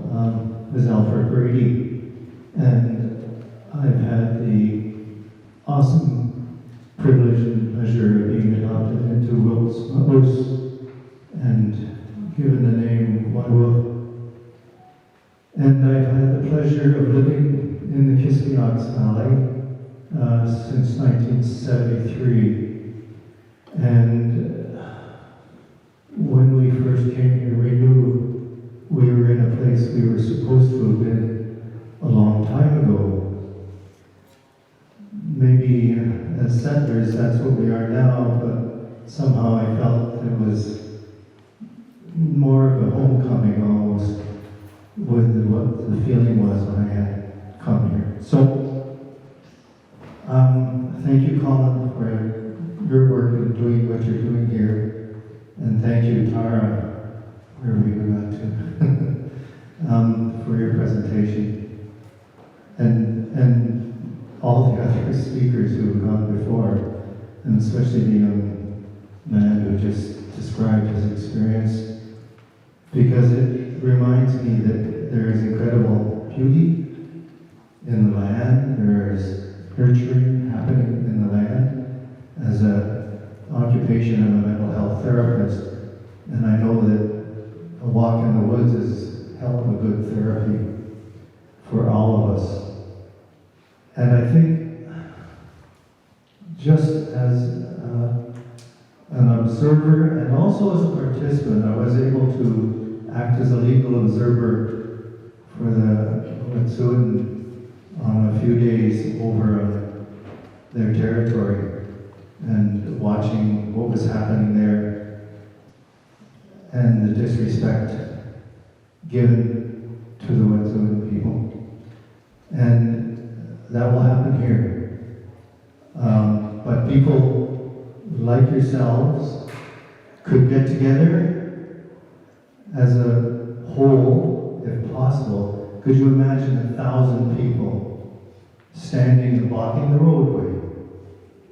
What would happen then? I think they would back down. I think those foreign companies that are funding this, the bank, the Royal Bank, who is supporting this process, would think twice about it. And so I encourage more people to, again, take part, talk to your friends, talk to your family, talk to your neighbors, encourage them to understand the danger of having, first of all, the pipeline, which is, as Tara had explained and others have explained, it's not a good thing for the world, it's not a good thing for the valley, it's not a good thing for the Gitxsan people. Just encourage everybody to become knowledgeable, to learn what they need to learn, so that they can stand up and say, no, that's not what we want. Thank you.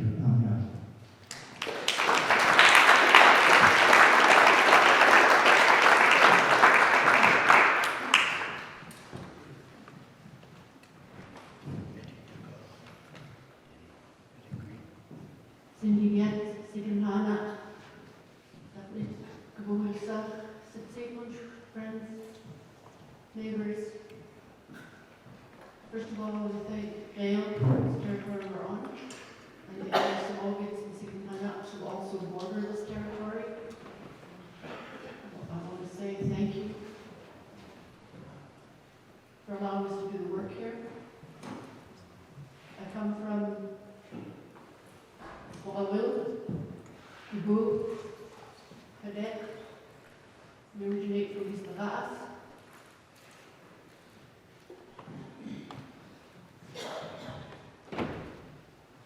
And my daughter who is so very proud. Her Gitxsan name is Shay Lynn Sampson. She was on Ferry Creek and was thrown in jail for trying to protect the old growth. And she did that shortly after she graduated from high school. And the abuse was unreal. You couldn't fight him. abuse was unreal, and it affected her. Because she wanted to come out to support her Gitxsan ancestry.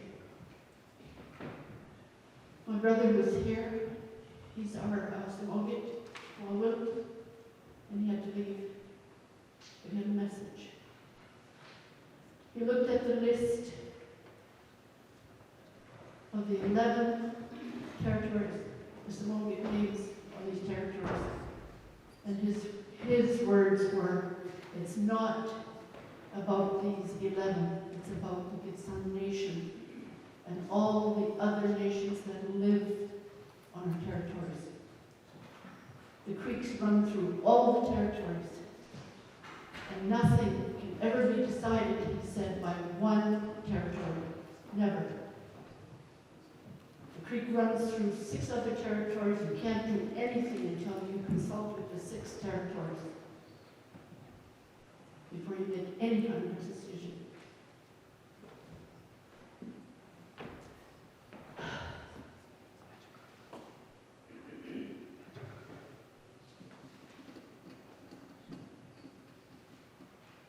The medicine wheel, you've heard of it. There's 4 quadrants in it. And all the nations of the world are on that medicine wheel. Anything that impacts us as Indigenous people impacts our neighbors, all the other tribes, and like Al said, the world. It's not just about us. And I looked at all the people here, your messengers, we call it texts. Means you're a messenger. You're going to go out and you are going to impact 5, 10, 50, 20 people. Just because chairs are empty doesn't mean the message is not going to get out there. And I learned a really important lesson when I went off to residential school. I attended 3. And then we were training youth down in Marsden. And there was conflict there between the non-native kids and our kids. And we were training there for the community health workers, AD workers, and they called us together in a circle and said, can you help us with this? These kids are, it's discrimination. And the Indigenous kids are being discriminated against. So they brought us together in a circle. And we all had advice, we all shared stuff with the kids. And when it came to my turn, I said, I'm half Finnish. My father is from Finland. My mother is Gitxsan.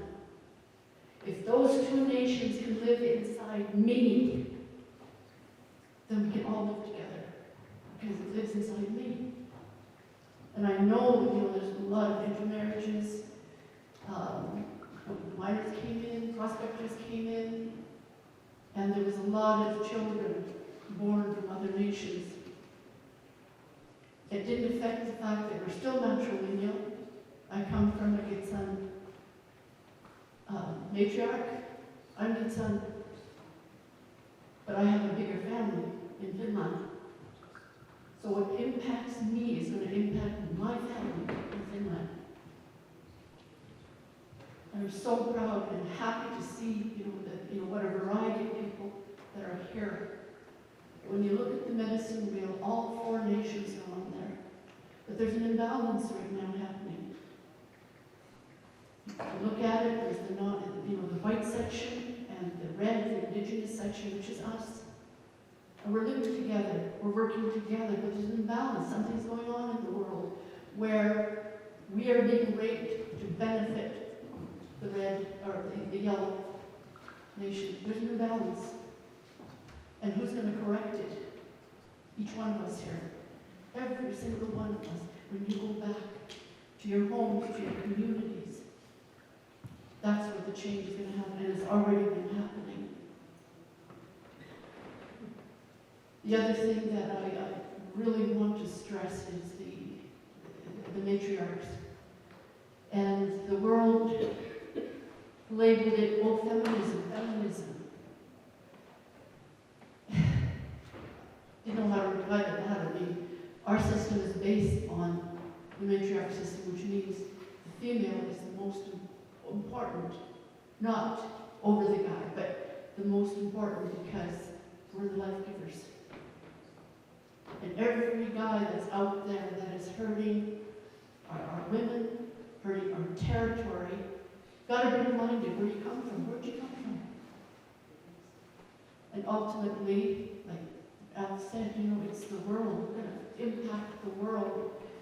And I was talking to Don Ryan the other night. He's been home for 3 years, and you know what he did? He stopped the logging on their territories. He stopped the mining. And I was stunned. Seriously? He said, yeah. We've been working hard. 3 years I've been home, and we have stopped it, he said, on the west side. No more. And I said, you can do that? Yeah. We can do that. We stand together, we can do that. 1,000 on our blockade, hey, we can do it. My granddaughter ended up 18, 19 years old. And it's for her and our grandkids and your grandkids. There's a lot of our kids that are intermarried or of many different nations. And together, in solidarity, we can stop this. We can make a difference, because otherwise there's nothing left. We used to see moose all the time on the drive to Smithers. I'm lucky if I see one. And it's already started. And look at our rivers. We've walked our rivers, and I've never seen it that low. I'm 74 years old, and I have never seen the river that low. And it's scary. I went to Prince George because I saw a picture of their river. My sister and I went there and we took pictures because, you can't believe everything you see, right? And we went there and we saw it. That river is probably maybe 10, 20% left that river. So it's happening, and it's happening now. And we have to stop it. Thank you for your time on this group.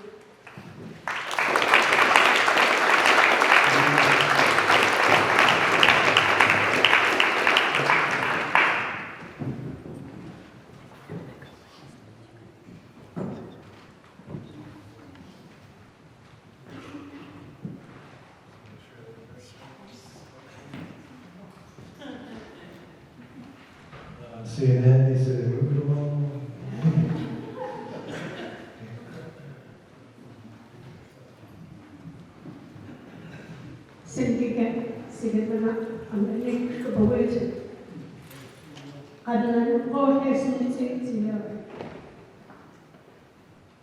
I remember the words of my grandmother.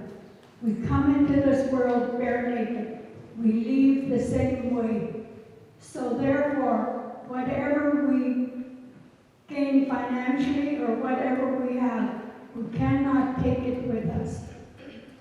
And I also remember her telling me, you're caretaker of the territories, not for you, but for those that are not yet born. And she said, you're responsible. So each and every one of us is responsible for the land.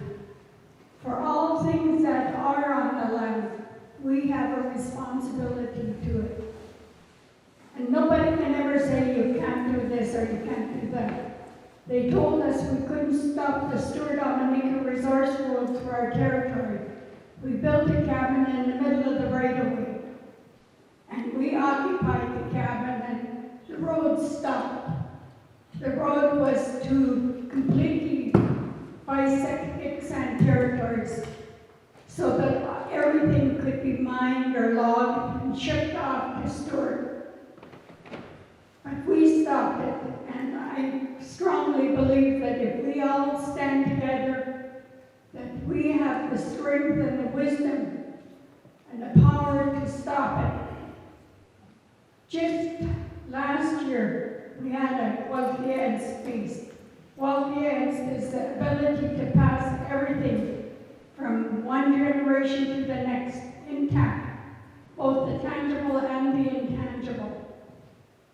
We put a declaration together, and we declared our territories off limits to logging, mining, pipelines. And today we are now still meeting with the provincial government and the federal government to get this. the cabinet so that they can declare our territories protected. And I really strongly believe that if we can do it, anyone can do it. It just takes a lot of work, a lot of energy and determination mostly. And always remembering that you cannot take anything with you when you leave this earth. Remembering that we have to leave our legacy for those still coming. We need to ensure that they too have the ability to survive. I'd like to thank the cooks for the amazing dinner tonight. I think we all should give them a really super good hand for the amazing food.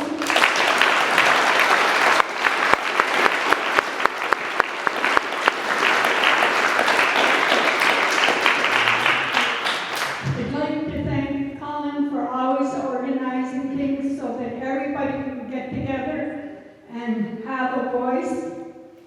The Wet'suwet'en for the amount of work that they've done to try and protect their lands. They really touch my heart. I cannot believe how much work they put into it. And it takes all of us to work together to make life easier for one another. So let's all stand together as one nation, not whites and Gitxsan and Wet'suwet'en, but as one unit of people fighting to stop this pipeline, because we can do it. But it takes all of us, not just a handful, but all of us with the same voice.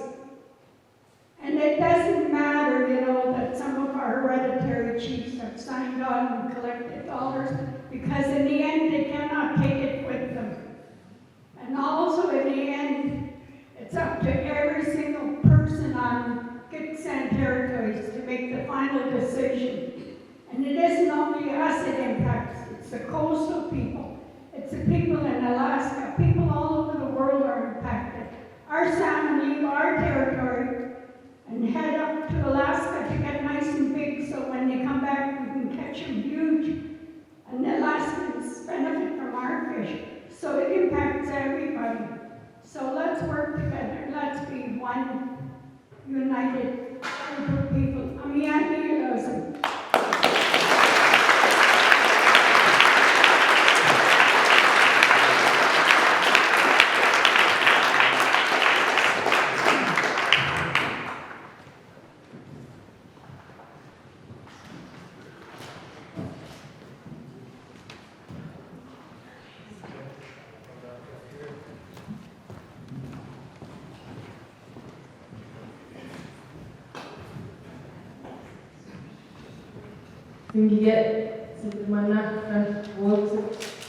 Gitxsan, for those of you that don't know me, my name is Taylor Whale. I am, as Cara mentioned, a salmon biologist at the Gitxsan watershed, and I am also a member of Wolf Point, whose territory lies just upstream of that compressor station at Hudson Creek. I was just walking around the back of the room looking at all these beautiful maps that were created, and it is my professional opinion. This is a horrible idea, first of all. But as you look at the pathway they've chosen, every single crossing point as it hits waterways is extremely dangerous and poorly thought out. At Hudson Creek, if you cross the river at Skeena, it's full of cache pits, it's full of history, and they plan on just bulldozing right through it. As you move towards the Kispiox watershed, that's when it kind of gets really, really sketchy for us as Gitxsan. Cara mentioned that the cumulative impact assessment is a big missing piece in this whole fight. And some of us have been working on this for a while, and a preliminary assessment already shows that the majority of the Kispiox watershed is already at high risk due to total land cover alteration. So we're kind of looking at like pulling the last straw.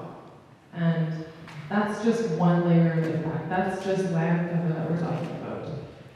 As you move through the Kispiox watershed, it crosses hundreds of waterways, a lot of which are coho spawning habitat, and as a lot of you probably know, the coho use the tributary all the way up to the headwaters. So the entire stream is really important habitat for a species that's already threatened. Sockeye is our main food source as Gitxsan right now, and we've also started the Kispiox sockeye recovery planning or strategy, which basically is just to scream at DFO that our fish are in danger, our habitat are in danger, and they acknowledge that we are a host to a whole lot of endangered populations of sockeye already. So if you look at the crossing point in the Kispiox watershed, it's right above Bear Claw. So when the sockeye move through the Kispiox watershed, they've already been swimming for weeks at this point, and they've accumulated a number of stress units. And the way fish work is, once you reach that tipping point, that's when you die. So in our case, that's usually thermal stress units because of the drought, which is another huge layer of concern that we really need to be talking about, is this level 5 drought we experienced last year, when the snowpack was much better than it is this year. Like, we're in a really, not fear monger, but we're in a really bad situation already. And at this crossing point, any additional impacts can just create mortality right off the bat. So we're talking about vibrations for the eggs that are laid on the stream bed. We're talking about removal of their cover and their protection. We're talking about destroying thermal refuge, which fish really need when they hit that point of migration. And the vast majority of the sockeye that we eat in the Kispiox watershed will all swim past Bear Claw and go to the Swansea food system, which those stocks are really important for us, and they're already depleted, essentially. Like, you walk those streams now, and some of them won't have water for the majority of the spawning season, which is really nice. As you move beyond the Kispiox, which is just a mess right now for this conversation right now in the pipeline, you go over to the Nass, and Tara mentioned this estuary, which the fish are really vulnerable when they're in this stage of their life. And when we were reviewing the environmental assessment, which I'm sure a lot of you wrote letters in and you had your piece, that environmental assessment said that the risk to those fish in the estuary is considered moderate. And they're just saying that's okay. But we know that these stocks are already near depletion. So yeah, that's some terrifying news, but I just wanted to kind of briefly come on here and just kind of so everyone knows who I am and open up my door if anyone wants to reach out or strategize or get some more information. I'm always available for that. And yeah, big thanks to our hosts and our cooks and everyone speaking. Really grateful to you all for holding space.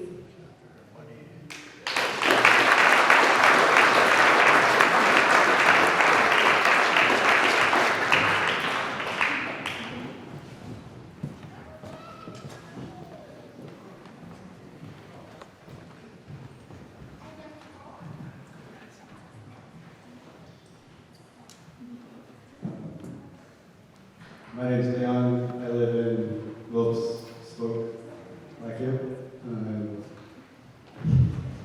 I've been living in Gitxsan territory since my kid was a toddler. He's going to be 11 this June.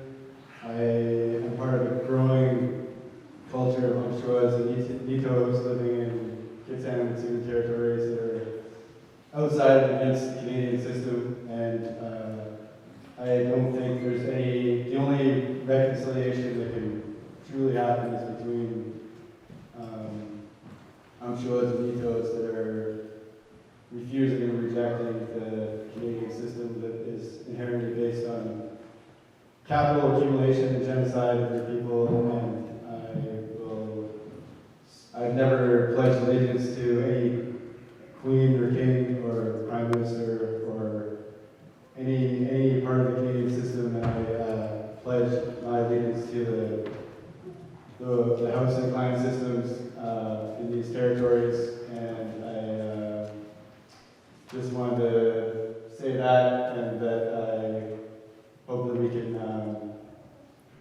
can keep having these conversations in places like this or around fires on the territories, and I'm adamantly opposed to these every industrial project that's plaguing these territories, and myself and my family and friends will stand with you 100%.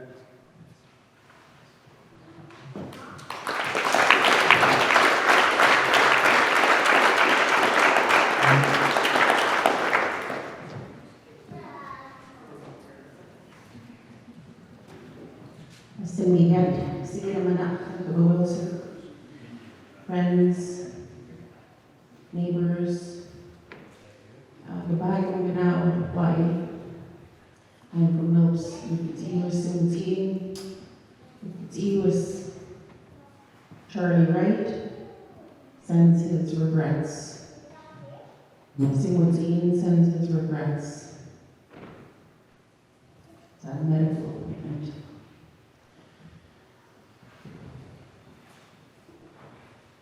The piping now, Waggy, Richard Wright, stood steadfast on the lines out on our territory, our Lachib, good Maddie Lee, 15-kilometer on the Sasqua. We have a gate that monitors people going in and out of there, but we've been sabotaged many times, government already, where they've come in and they deliberately prevented us from walking our territory, from going up and exploring our territory, from going up and picking our berries, our medicines, our cedar. After they raped our territory of 1.2 million cubic meters of our cedar.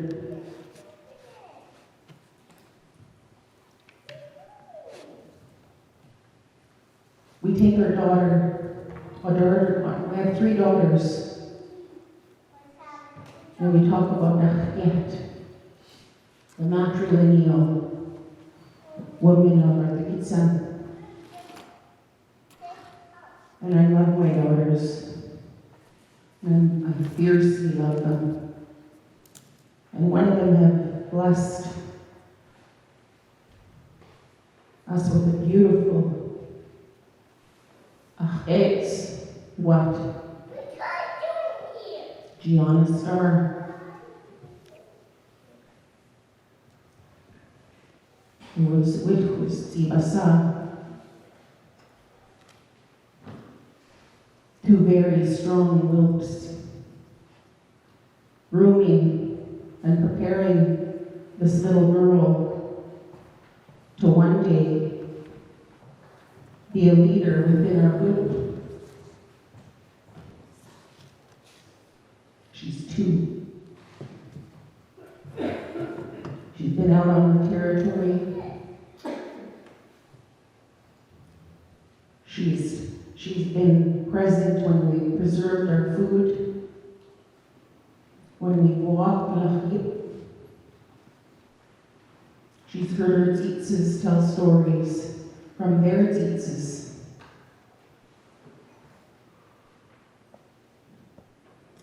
All the grandmothers in my group,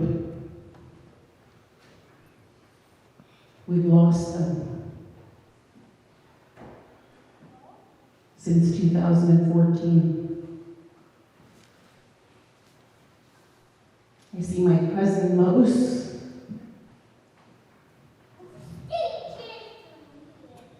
That's our flag, our blood relative. We know who we are. We know who we are connected to. We are connected to one another, not only by our DNA, but our DNA comes from our Lachib, our territories. We eat food from our territory. We gather our medicines and our berries, and I heard Vivian talk about this isn't just the 11 Wilps that are directly impacted by this pipeline. I was really distraught and I still am. I heard a mother talking about her child being very afraid. I'm afraid. Because I want something for my granddaughter, the future generations. This isn't even about any of us in this room. This is about 5 generations that have yet to come. It's not about one person in this room. It's about those that are unborn. And we heard the word, well, yangs, passing something on. If we don't have our territories, we have nothing to pass on. So I can guarantee you, because I love my daughters, and I love my granddaughter most fiercely. And not only my granddaughter, there's many within our group. Enough. Many up and coming. That I will not stand idle and allow anybody to take anything from their mouths.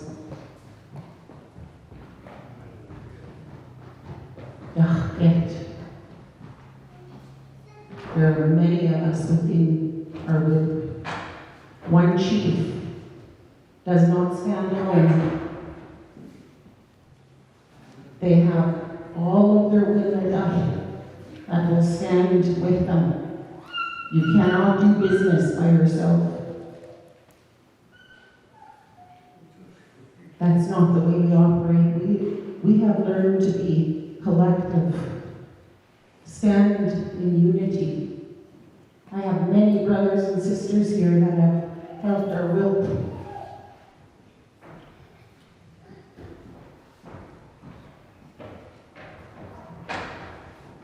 Who worked tirelessly with Pioneer.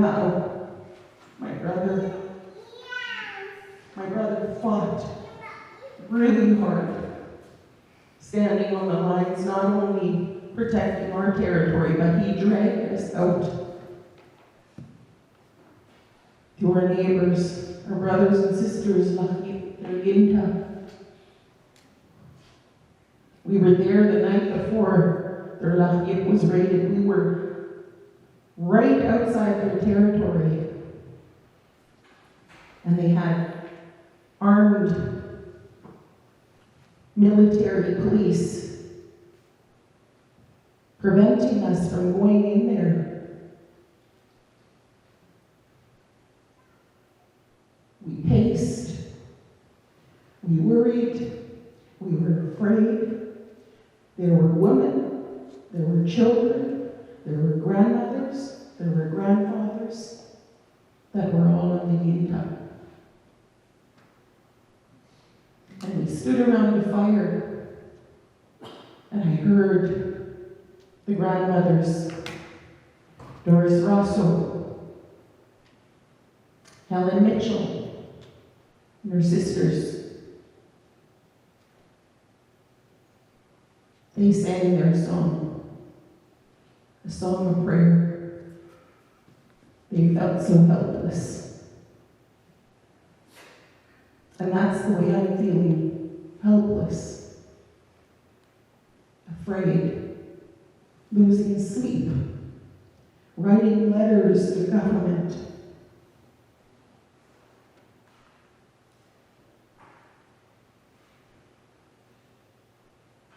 It's an act of desperation, and we are so grateful to all those that stand with the Gitxsan, the Woodset.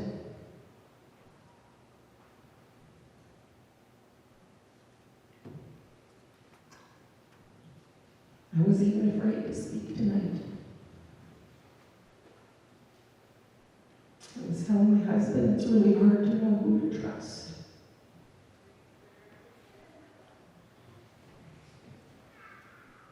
And that really hurts. Because I want to trust. We have to do things in love promote peace and joy because we were once a peaceful people. Once a peaceful people inviting brothers and sisters into our territories, feeding them, we still do. I want to thank the organizers, Brother Kolin, Kara, Shay. Shay spent a lot of time in my household growing up.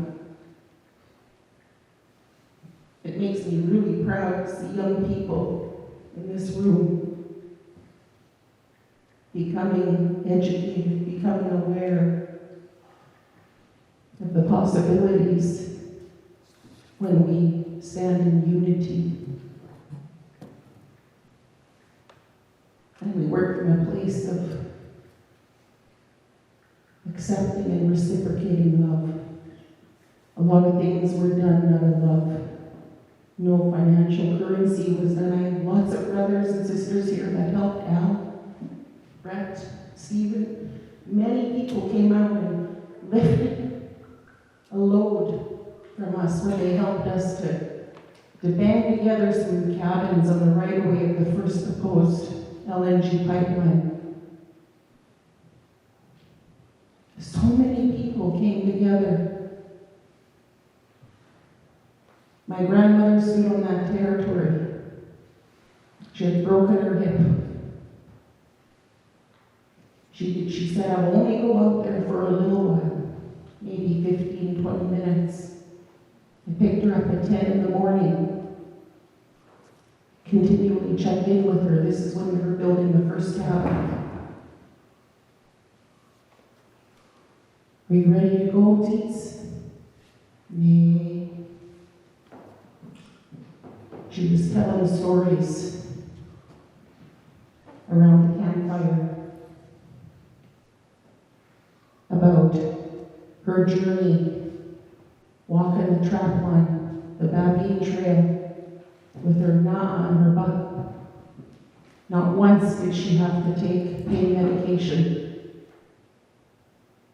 And that's my Teets Tilly.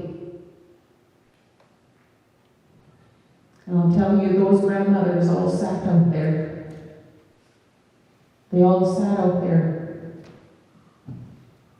70 and 80 years old, day and night, because they did not want that pipeline to go through. I thank you. We don't want that pipeline to go through Lucas territory. We do not consent. We have not been consulted at all. It's not going to happen. I told my husband, and I wasn't kidding, if there was a time that I passed between now and then, I said, bury me right at the right of way of that pipeline, of that proposed pipeline. And I mean it. Let me know.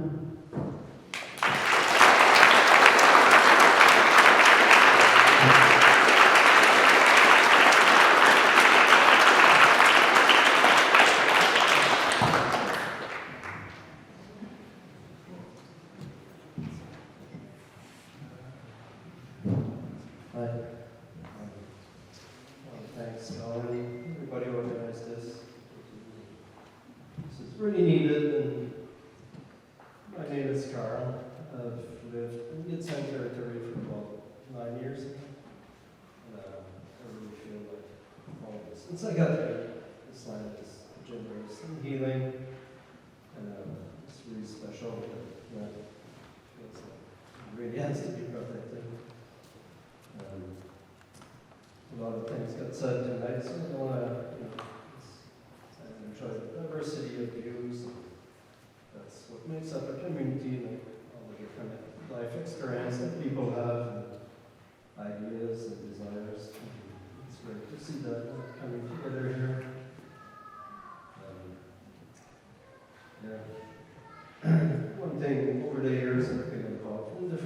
battles like this one that's coming. We're going to see a village getting together for a big battle. Like we fought over the years, all kinds of industrial projects and coal mines, different things, and they're hard battles. Like they get messy, they get confusing. Different ideas how we should go about. So the only thing I'd like to point out is that we need to have each other's back, and people will, like this has been repeated a lot, but there's going to be a diversity of tactics that people will take, and we really need to not start like, found my words about that, we need to like have each other's back. I'm looking forward to see what comes out of this. Like in my experience, those struggles that people get together to protect their backyards and the earth, the future generations, like bring people together, like do nothing else. Like after going through things like this, like friendships for life are made, and we get to know each other so deeply. Like so, yeah, I'm looking forward to like work with some of you and see how that goes. I live in the valley here the last 6 years now, just down at Tucker Park. Yes, I drank the water from this river, and this proposed project that we want to put in is 5 kilometers away from my garden and it's my drinking water too. And I eat the salmon from this region that people are so generous with over the years. So I want to thank a lot of people, which I'm not going to name, but yeah. So that's all I really wanted to say. We have to have each other's back with what's coming. So thank you.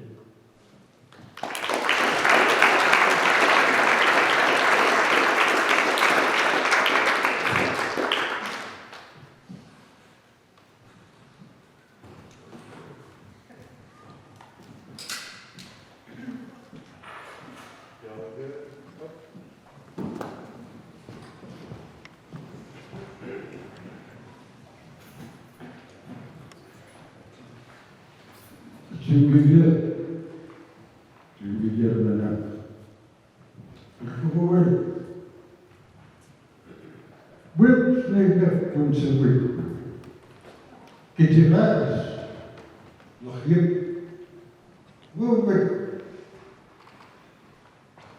Nog get. Nou nee, goed net ook. Willen we het nog? Nog hier. I'm gonna go to McLean. To the stand, next week, clean about and go. Kijk, ga ik nog niet op de niet nog jaar. Check ik nog je met zo. En dan nee.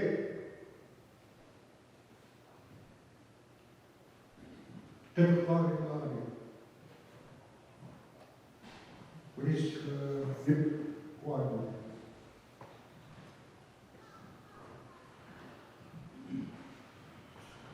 I'll speak my English now. I am grateful to see German in regard to what concerns the generations that are coming that are not here yet. My issues is no concern. I'm just a voice. I worry about the generations that are coming. I think about what's going to happen to them, what's going to be left. And then I worry about the corruption that we're dealing with. I can't say anything about that very much. All I can say is if you can see it, you know what is going on, you see it too.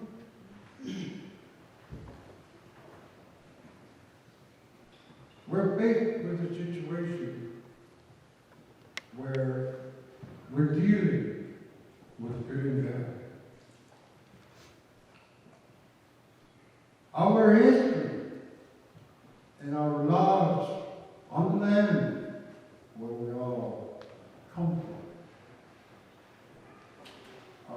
original, where we originally come from. I can't say anything more than discussing it openly, without fear.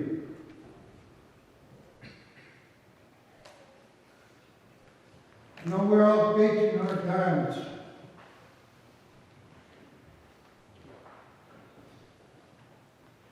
You know, trying to survive.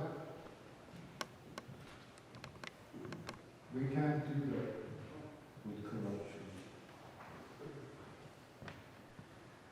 Like you said, 1% is not enough. Yet, let me look at it one more time and say, what is going to happen to the children if we carry on? That's the sad part, is we're not thinking of the generations that are coming. That's the important part. Yet, I want to address corruption for what it is. It's destroying us. That's all I can say. I speak my language fluently. I know my culture very well. And I know where I stand in my house. And my concerns will be the same. The future generations have a right.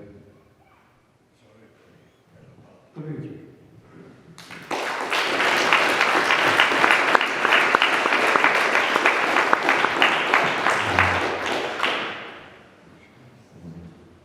Thank you, Colin.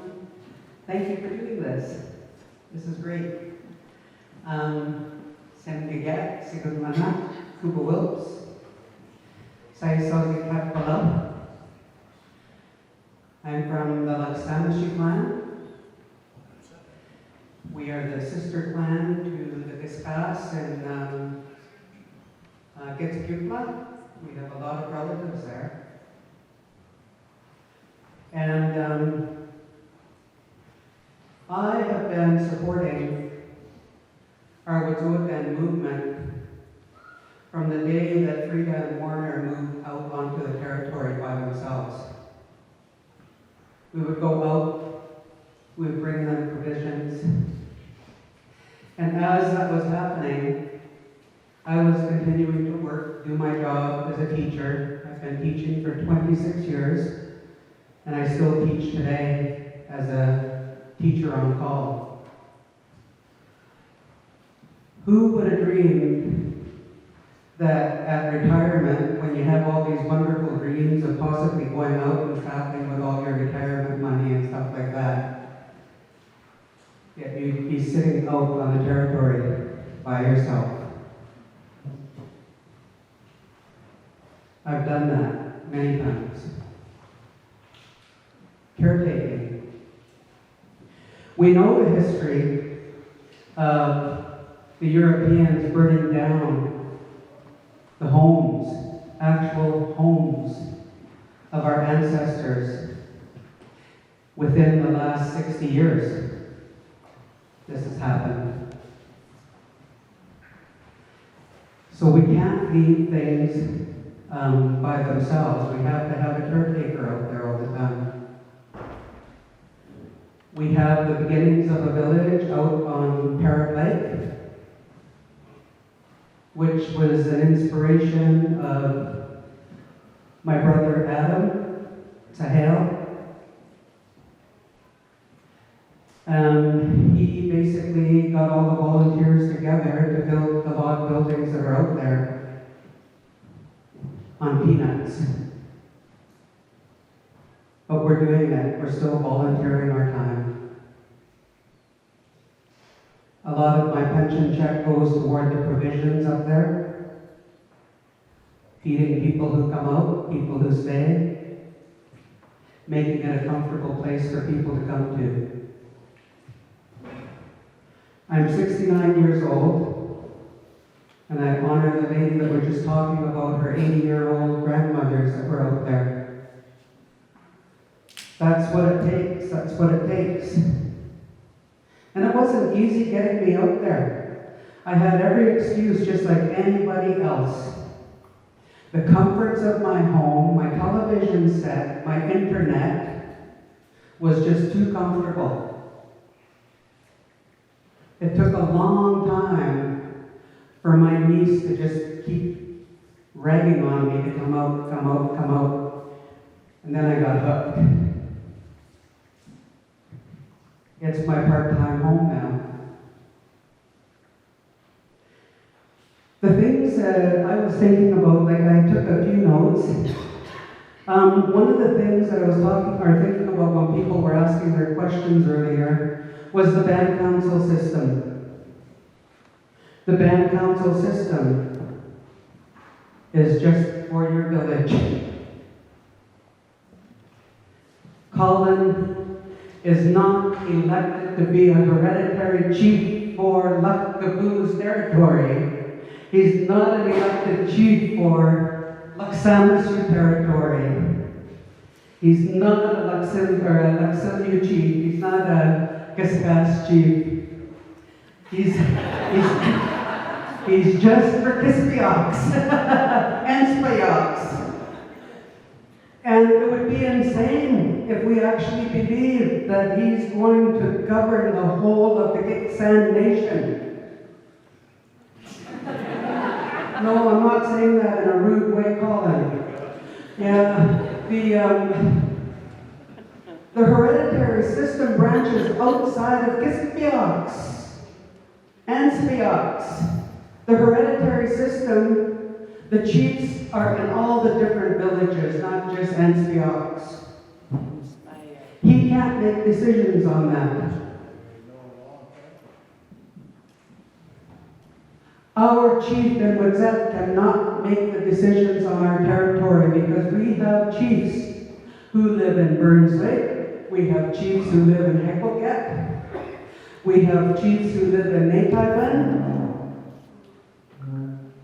That one chief in Wadzet cannot speak on their behalf. That one chief at Wet'suwet'en First Nations, which is a very interesting name, cannot speak on behalf of all the chiefs in all the villages, all the nations. They use that against us. They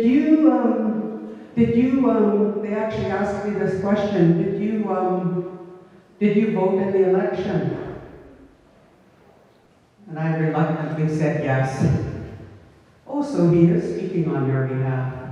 Really? Unbelievable. No, he's not. Not as Aquilel. The deforestation, the thing that really blows my mind is going up to Parrot Lake. When we first started going up there, the forested areas were just so beautiful. And then day by day as I drove up there, they had the fella bunchers out. Taking the territory down bit by bit right under our noses. And I asked my niece, I said, do you think they consider how many lives they took with one tree? Have they considered the birds? Have they considered the squirrels? The marten? The bears? They're just in there happily, just mowing everything down. When you go up around Parrot Lake, and you're more than welcome to come out there, it's an open area to visit. When you go up, you'll see the deforestation. It's mowed to the ground. You can almost plant a lawn, it's so bad. And what's happening with the wildlife? They're moving into Houston, they're moving into Parrot Lake, they're moving in. They have no place to go, so they come closer and closer to the humans.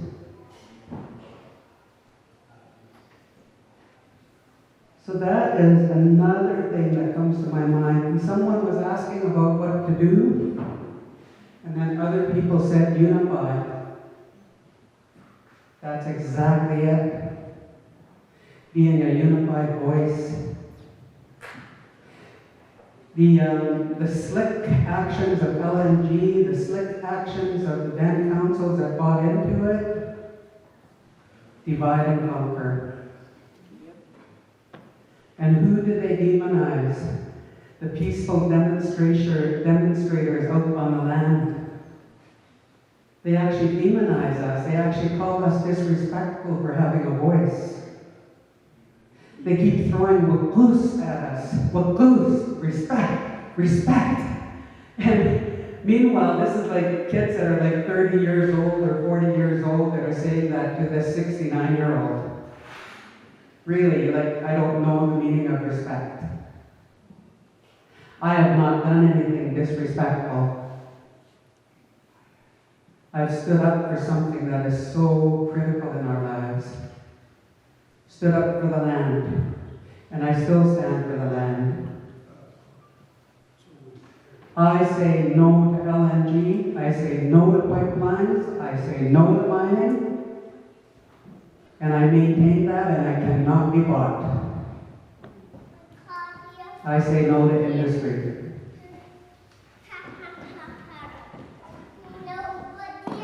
The big one, the biologist was speaking earlier. I'm sorry, I'm not good with names.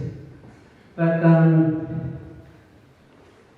the things that we can do in the current is start getting studies on our land, baseline studies, study our water, study our soil, study everything, and start gathering that data.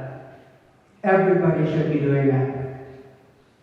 Don Ryan was telling me about how they're actually going out and studying all the seeds out on their territory. So they're all collecting and identifying seeds from the different plants. That's an example. But we need to do these baseline studies to see what lives in our waters today. What are we at risk of losing?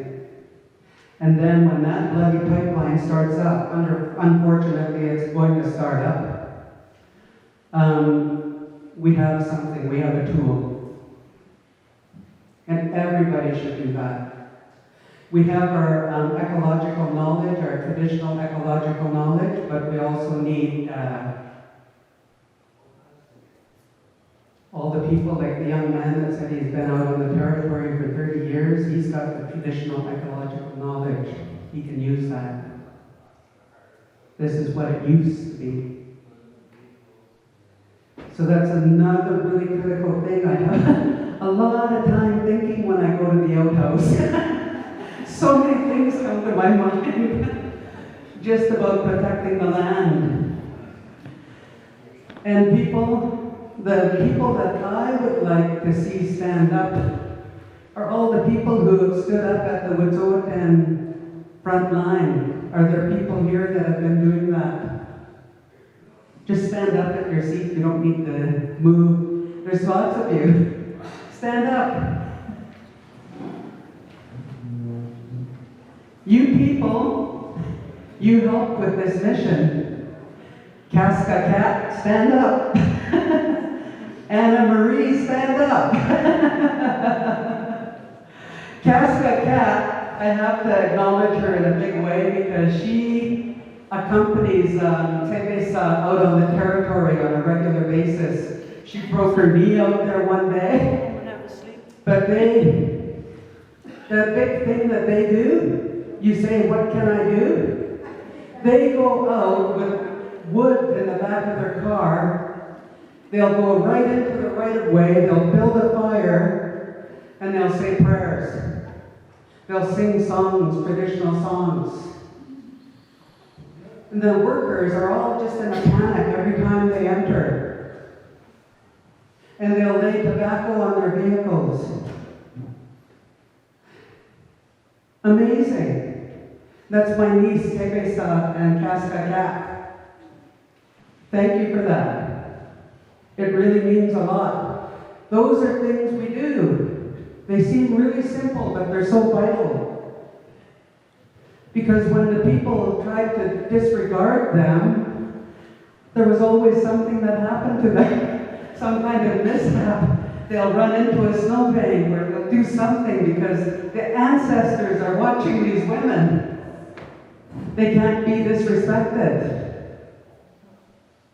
And all you young people that have been out on the Wet'suwet'en front line, thank you.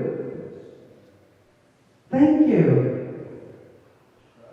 When it first started, a young Amshawa person came up to me and he said, you know what we're doing? And I said, what is it? And they said, well, we know that we don't want the chiefs to be arrested. We know what they're doing is important. We're willing to be arrested for them. And a lot of these kids knew they had white privilege. And they're willing to stand in the front lines with that white privilege so that the Wet'suwet'en people would not get hurt. Thank you very much for that. Messiah.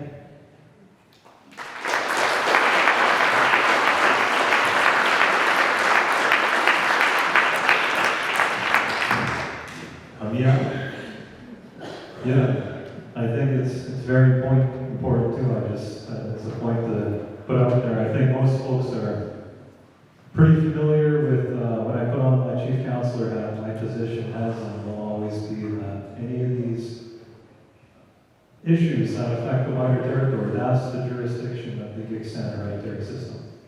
I will never butt my nose into that. You know, if you want to ask about the new lagoons we got to build to shore up our septic systems, then yeah, you can talk to me. But I think people are familiar with that when they voted me in, because even when I was counselor, I was arrested with Adam to Hill. That was all over social media, and they still voted me, so.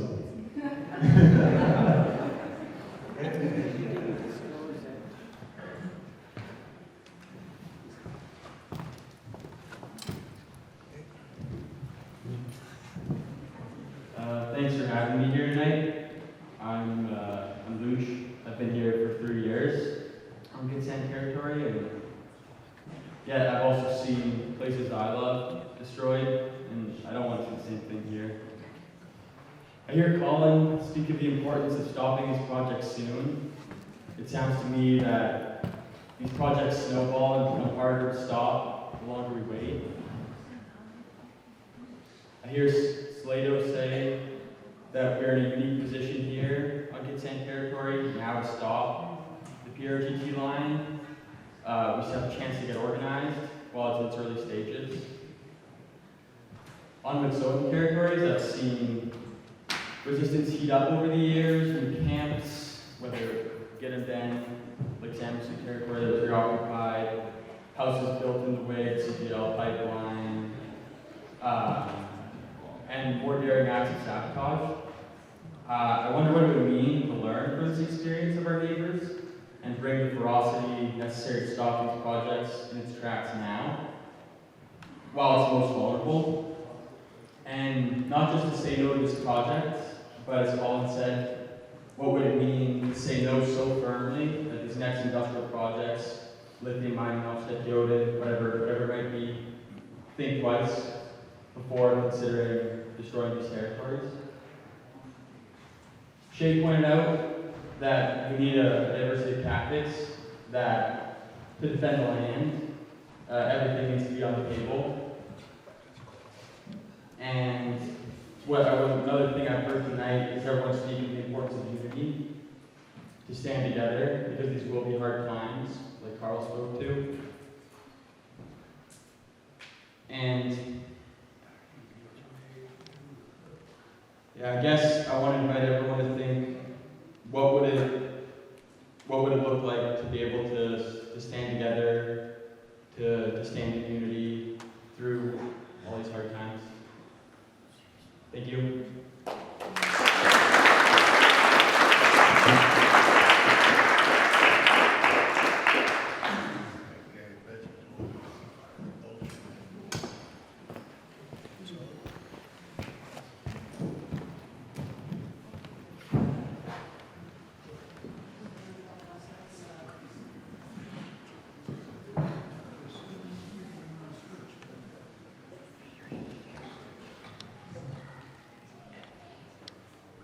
Sen Gitxsan Sutherland-Wilson.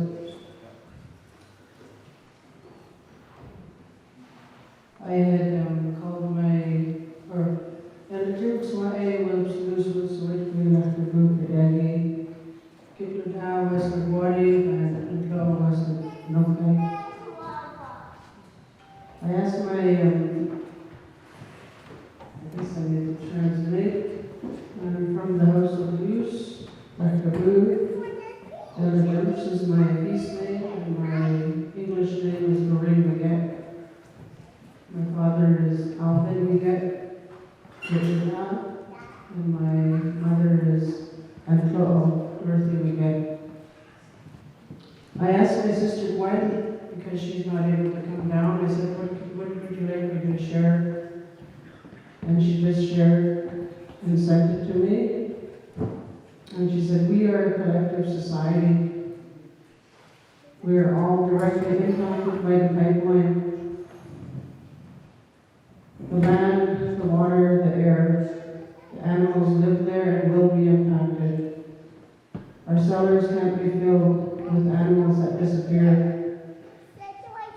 With the drugs that are on the rise and more land-based healing is needed, and that will be limited with less land, less animals, therefore impacting our livelihood and well-being immensely. Who's going to fund that? The pipeline? We don't even see benefits from the last agreement.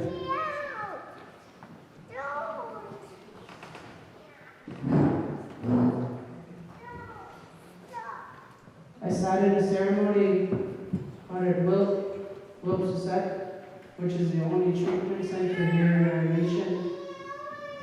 We had 11 clients that were finishing up an 8-week program. The day before, we had to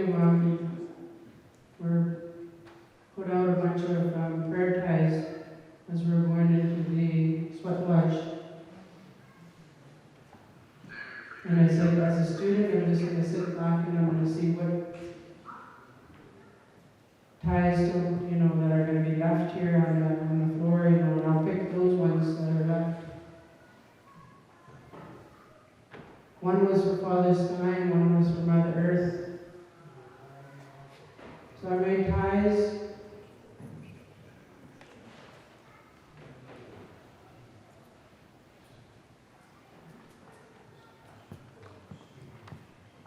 And I wondered, what was the whole reason for me grabbing these two colors?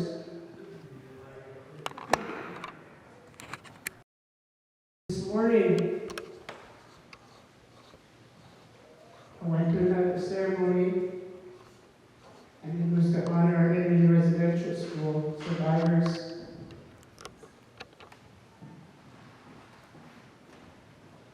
And I'm a drummer, and I'm a singer, and I'm a dancer.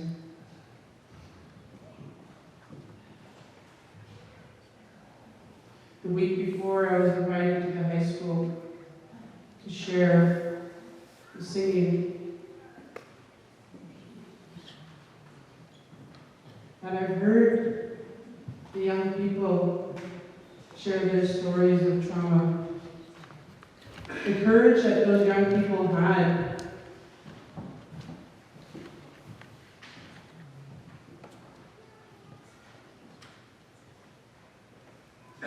I don't even remember being in day school.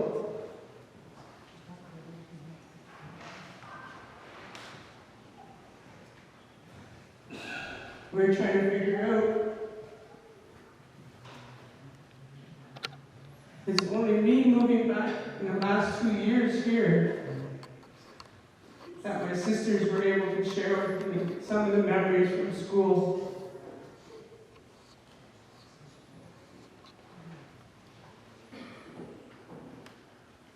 I had to be, I think it was in 2011, maybe before that. I went up to discovery, which was on our traditional territory.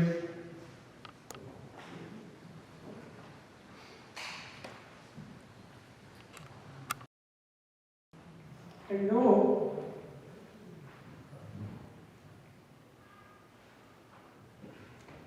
that I would not be here had it not been me going out to that territory.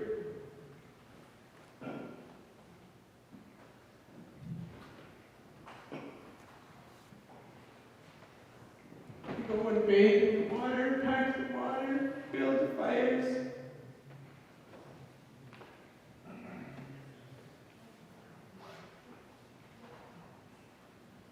There's so much different growth, that happens when you're out on the land.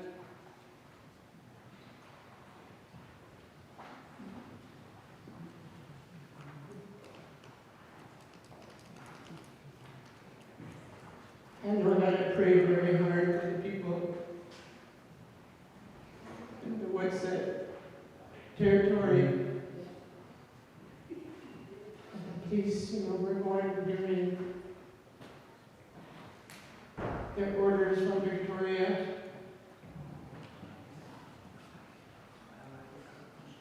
I wasn't there, but I prayed.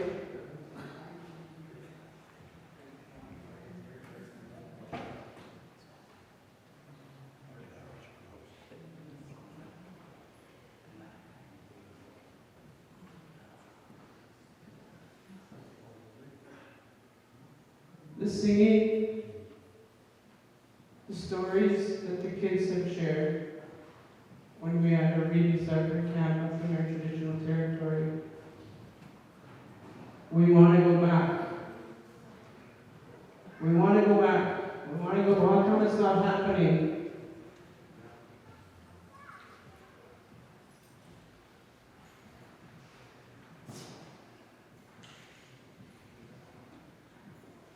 I have family. Even though I've been clean and sober for 30 some odd years, I don't even keep track no more. I'm still impacted by drugs.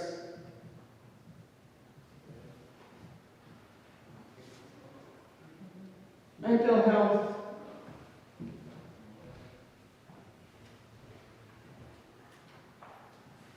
The land, the water, the air.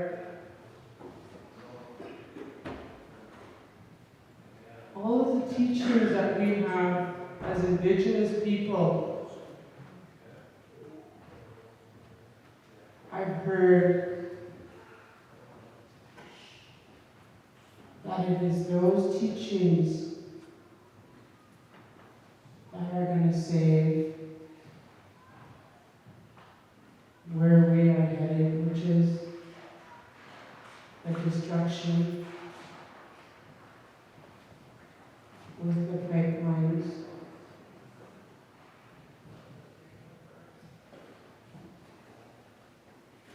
I'm not even angry anymore.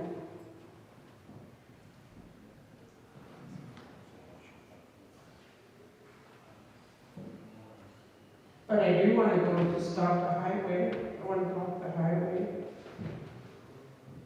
I see those white trucks that go back and forth with the little flags on there. I forget all the technology or all the language that we call it.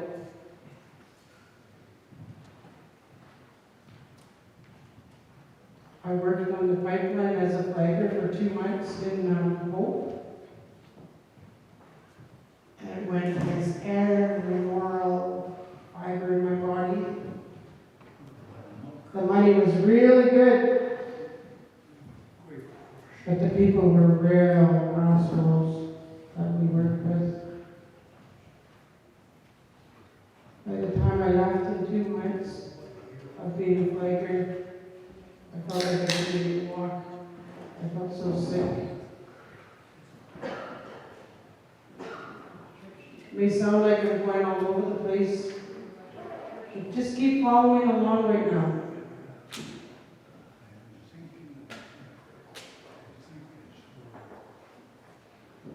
I looked on that map, and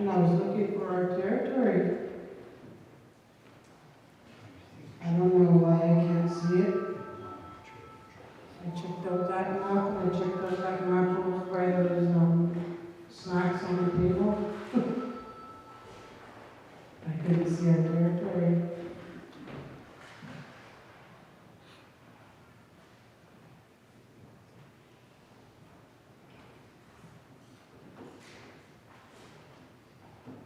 Nobody is going to come and save us. We have all of the answers within our own people and our own teachings.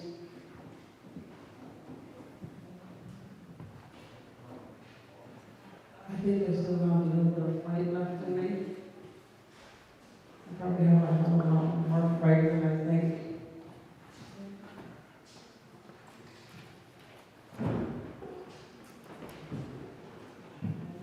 Yeah, I want something concrete with, you know, when I leave here, and I want to say thank you to Tara for giving me her number.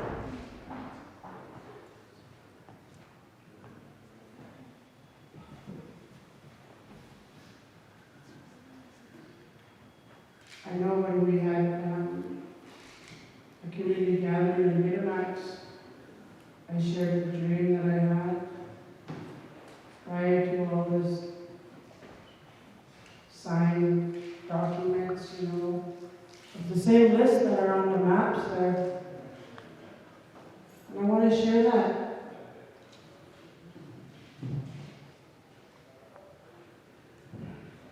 It's a beautiful dream. You know, the river was really high, it was green. And I was walking, and I was holding, you know, little boy's hand, and I was walking. And we were going to cross the river, go from one end to the other side, through this log that was across the river.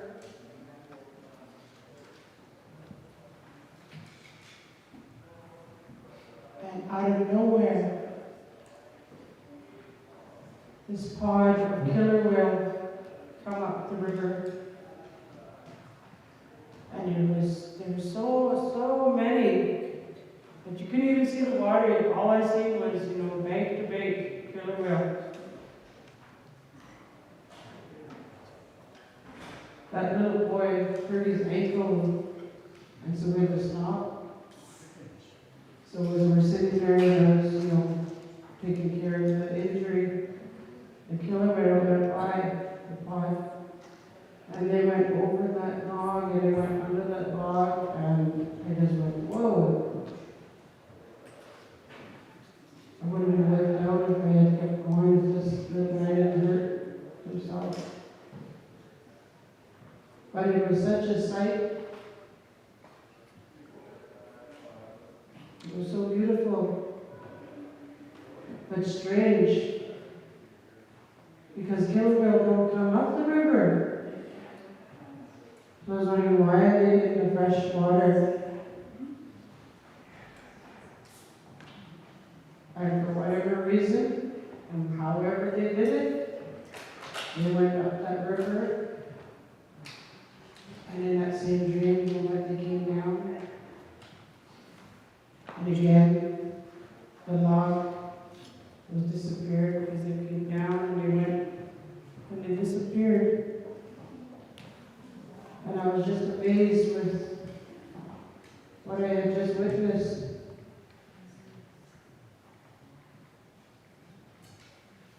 I did a little bit of research, you know, asked some people. The killer whale. Those are our knowledge keepers. Those are the ones that hold all of the knowledge.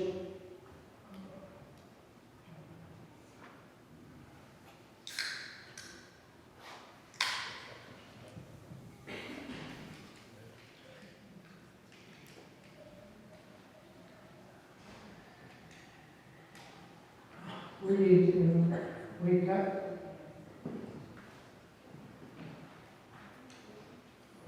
We need to stop settling for the little bit of peanuts that we're throwing.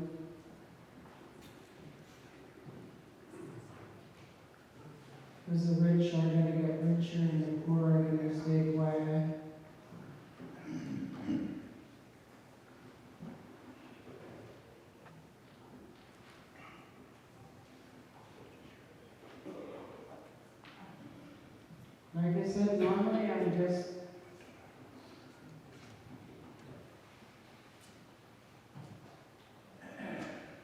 get pissed off. But I'm really happy you know that.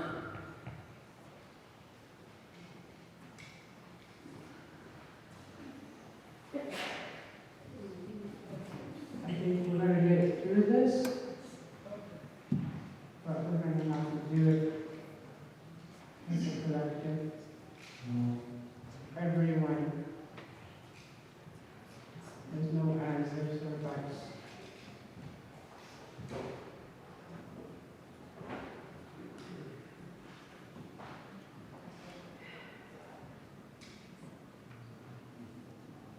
Thank you. Leanne.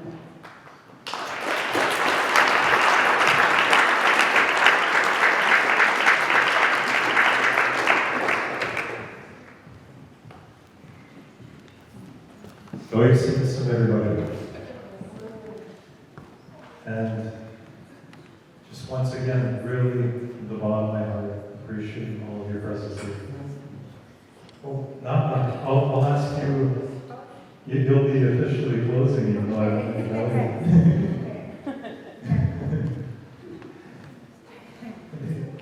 you. Hey, so before we get to the closing remarks,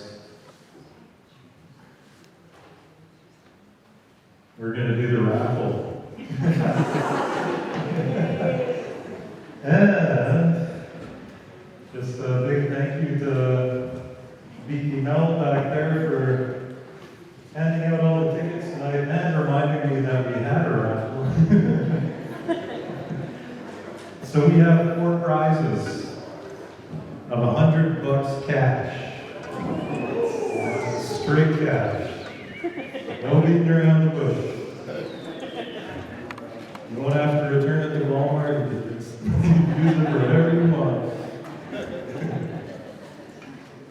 And you have to be present.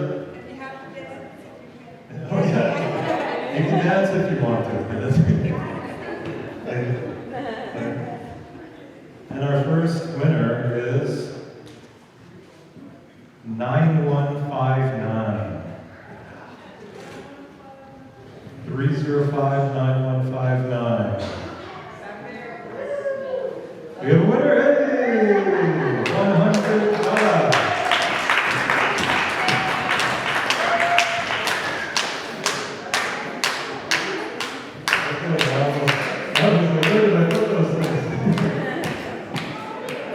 I guess I'll go verify and then I'll let you pull the next ticket. Keep the train going.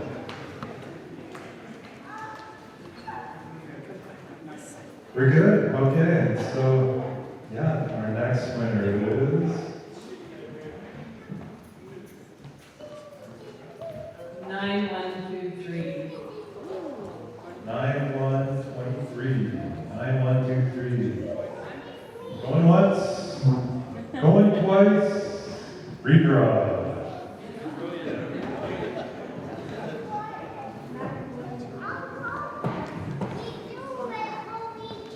Nine one five seven. 9157. Hey, we got a winner. Jeez, they're lucky shows.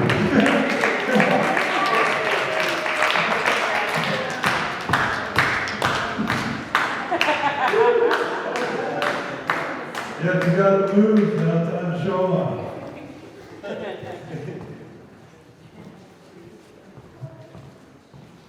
Show us your move, Chef. Looks good, so here you are. Now time to pick our next winner. 9076. 9076. Going once, 9706. 9076, sir. Going twice, redraw.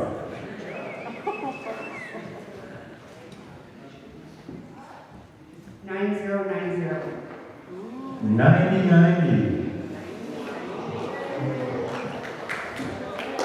So we got winner over here.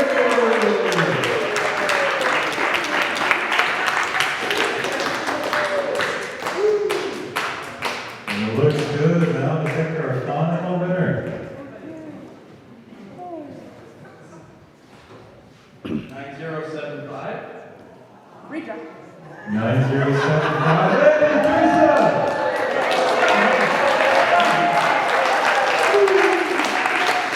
It looks good. Thank you very much. Hey. Yeah, there's a little bit of spending money. The secret was if you danced, we would have doubled it. I'm just kidding. No.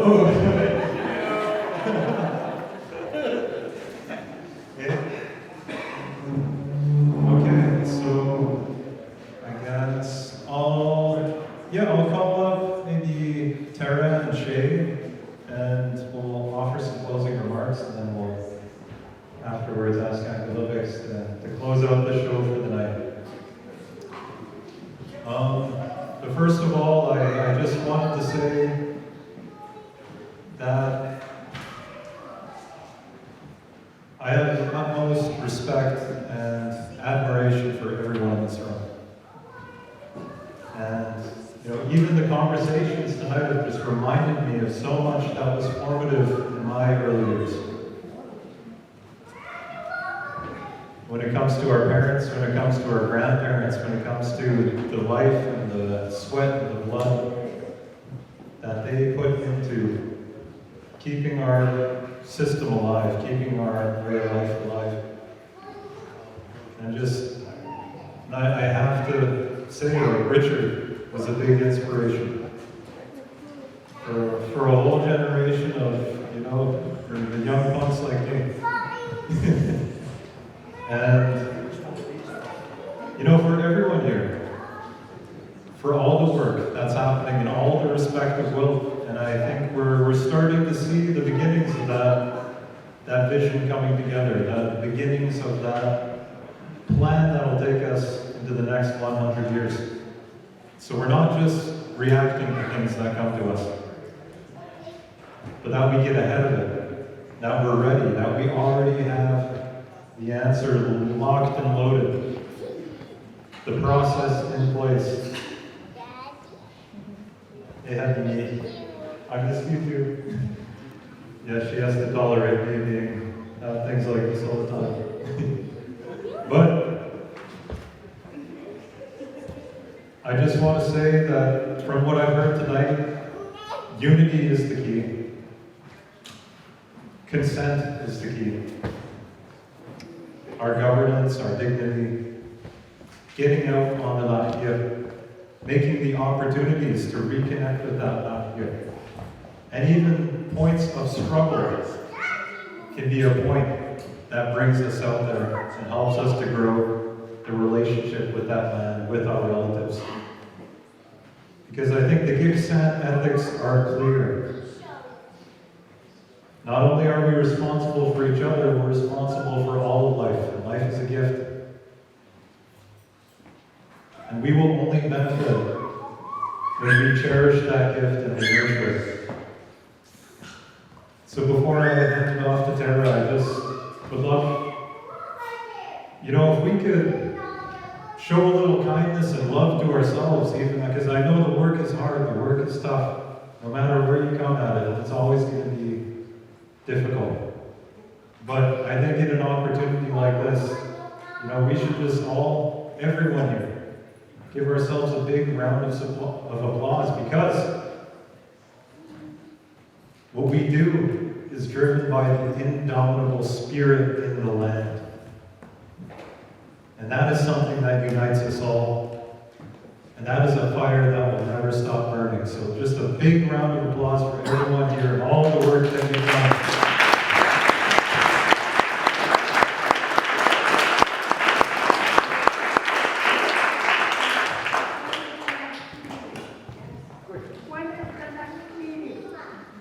When is the next meeting?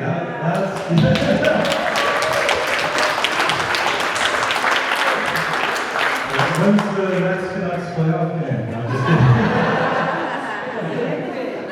kidding. I'm kidding. Absolutely, we'll get the timing better along those lines.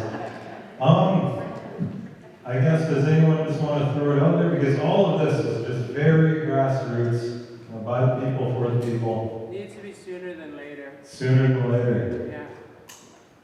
Are we thinking, do we just want to do it spring now? Let's make it happen early summer? No, start it before that. Before early summer? You want to just get together a month from now and enjoy a good meal and... Okay.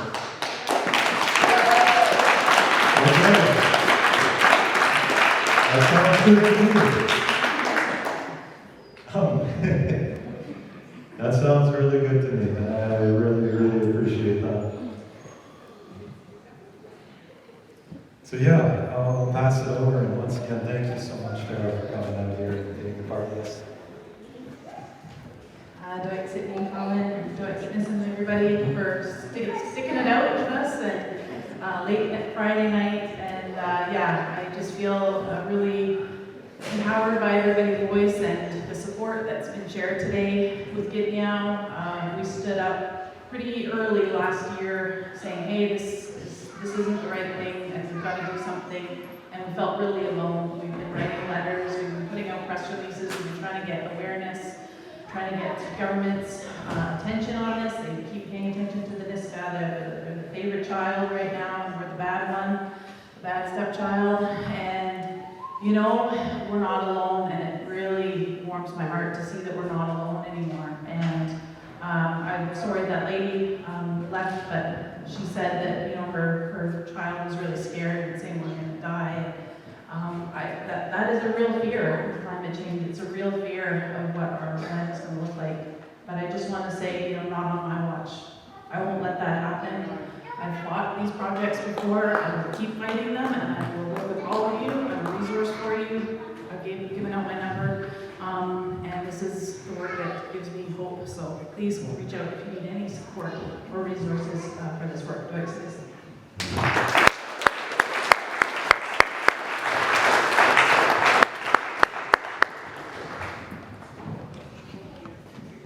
Leanne, thank you so much for having me. You know, I think something I want to bring up earlier is that this isn't just one fight against one pipeline. This is about building generations of resistance and getting to build off what our ancestors built for us to get us here.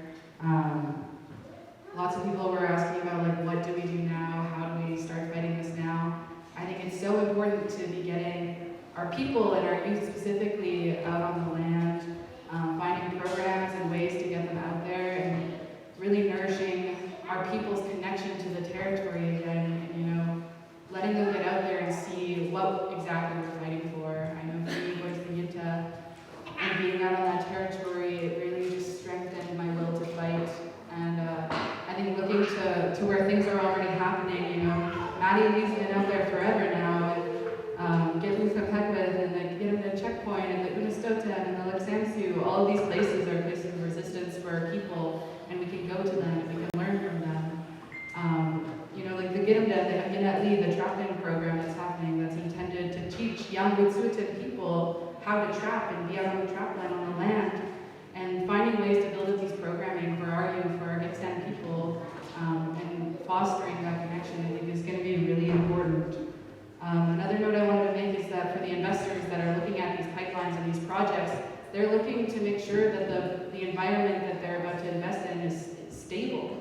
And so if right now we can create an environment that isn't stable for these investors to put their money into, that they'll never see the fruition of these projects, it's really a critical time to be doing that and to be public about our stances that as Gitxsan, there's going to be a fight like the Wet'suwet'en. We're not just going to roll over, and we have the advantage of building off of the fight that the Wet'suwet'en have already started, resisting pipelines in these areas.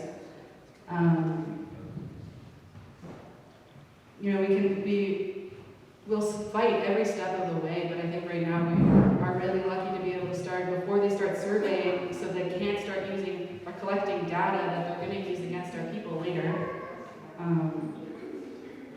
I'm so humbled by how much I've gotten to learn over the last four years, and how much there still is to learn, and all the places that we can learn from.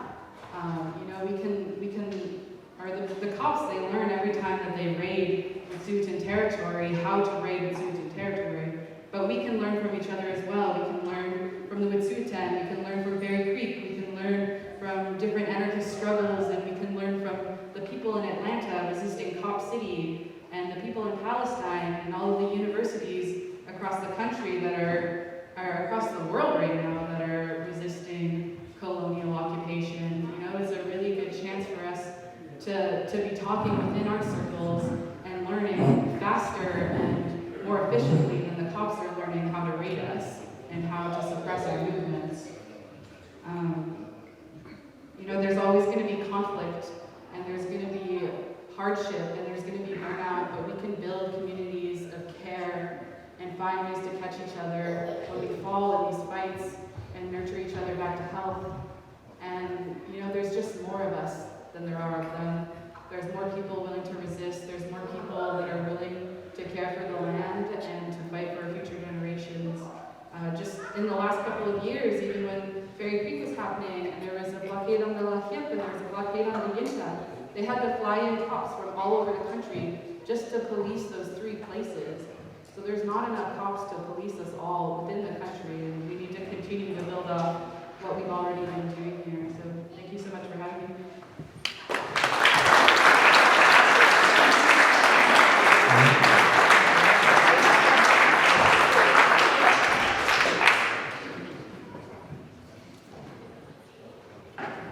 Simbigat, Sigmana, and Golosa, and subsequent came in with a heavy heart, carrying our work, the children. Tibasal can't be here.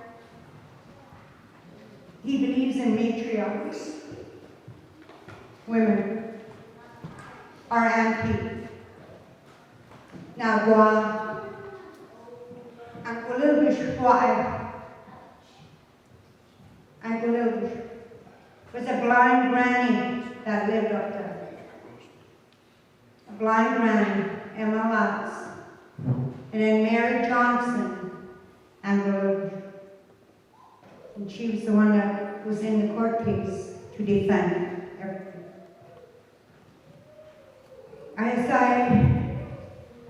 I was way back here, and when I heard that child say what he said,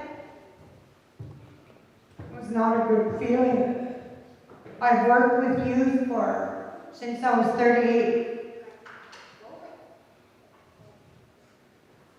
My auntie gave a message to tell that she was born on the land up by the creek, by the rodeo grounds,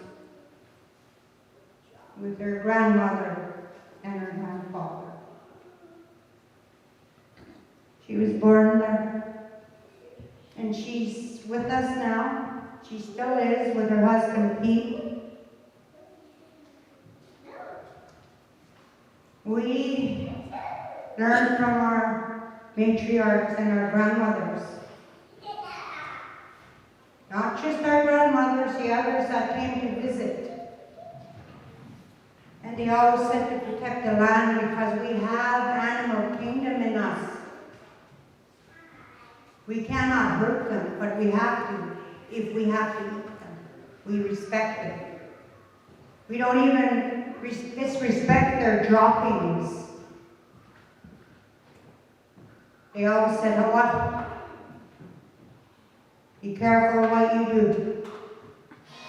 And they said, and it kind of scared us, because we did things to the frogs, and we didn't mean to do that. And it actually came back to us.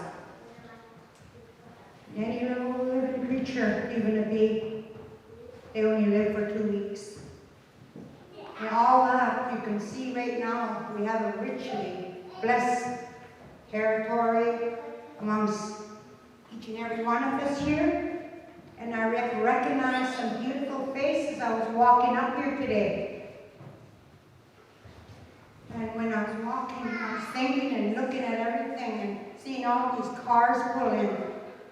And I said, oh, it's Friday night, and I started walking faster, and I was getting excited because I seen a lot of my friends that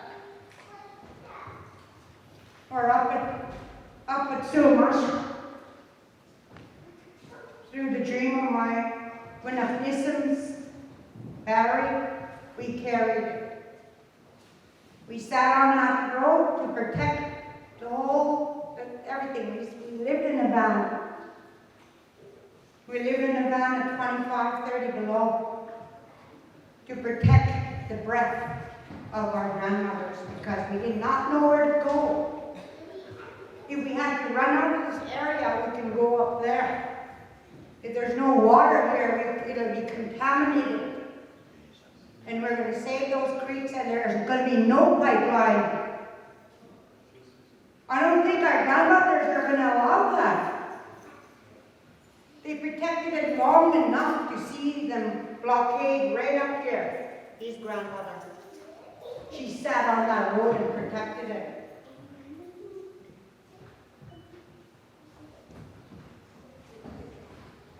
It's been really heavy for me because I do carry big names that had to be.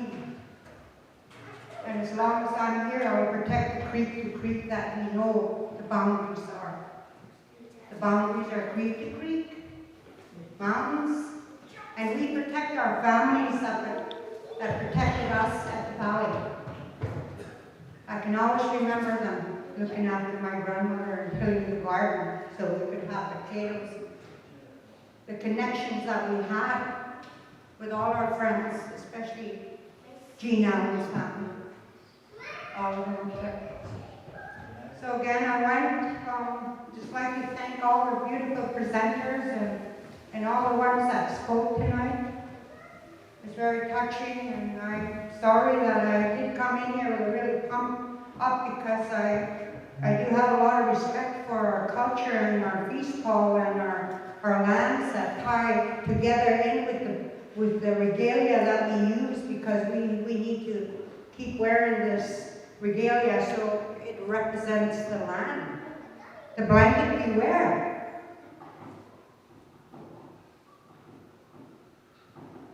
Represents the land. Represents getting back in the cold. Our future as the children, we have to teach them.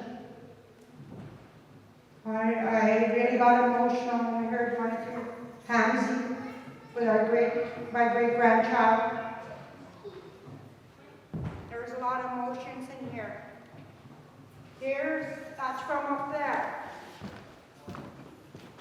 I'm protecting it. I'm protecting what we have.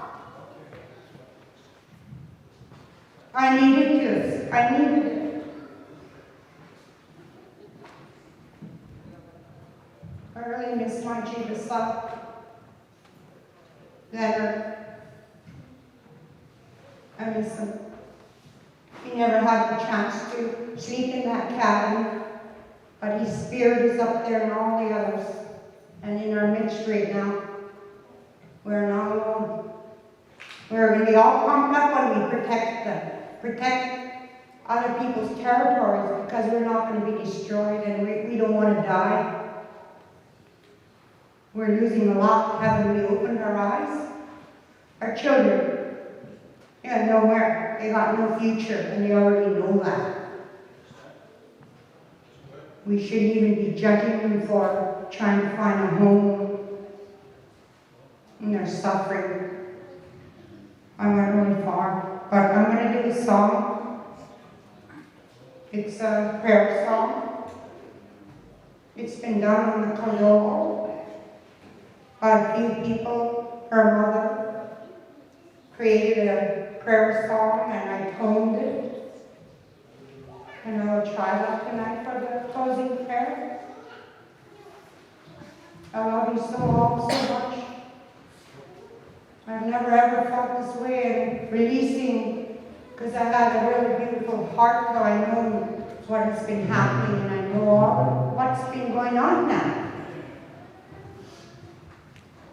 I don't want to be alone. I want this feast hall to be full. Not unless it would have to happen on the territory. And it could. That's where it happened before. So I'll do the song. In closing, I really love you guys. So I'm Symphony Nissan. I love you guys. I had my family here, the twins, and all my family that's in here.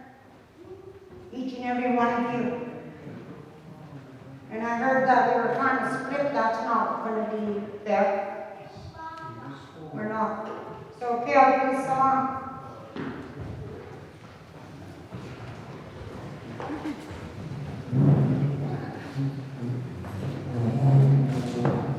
Cheeks, Daniel.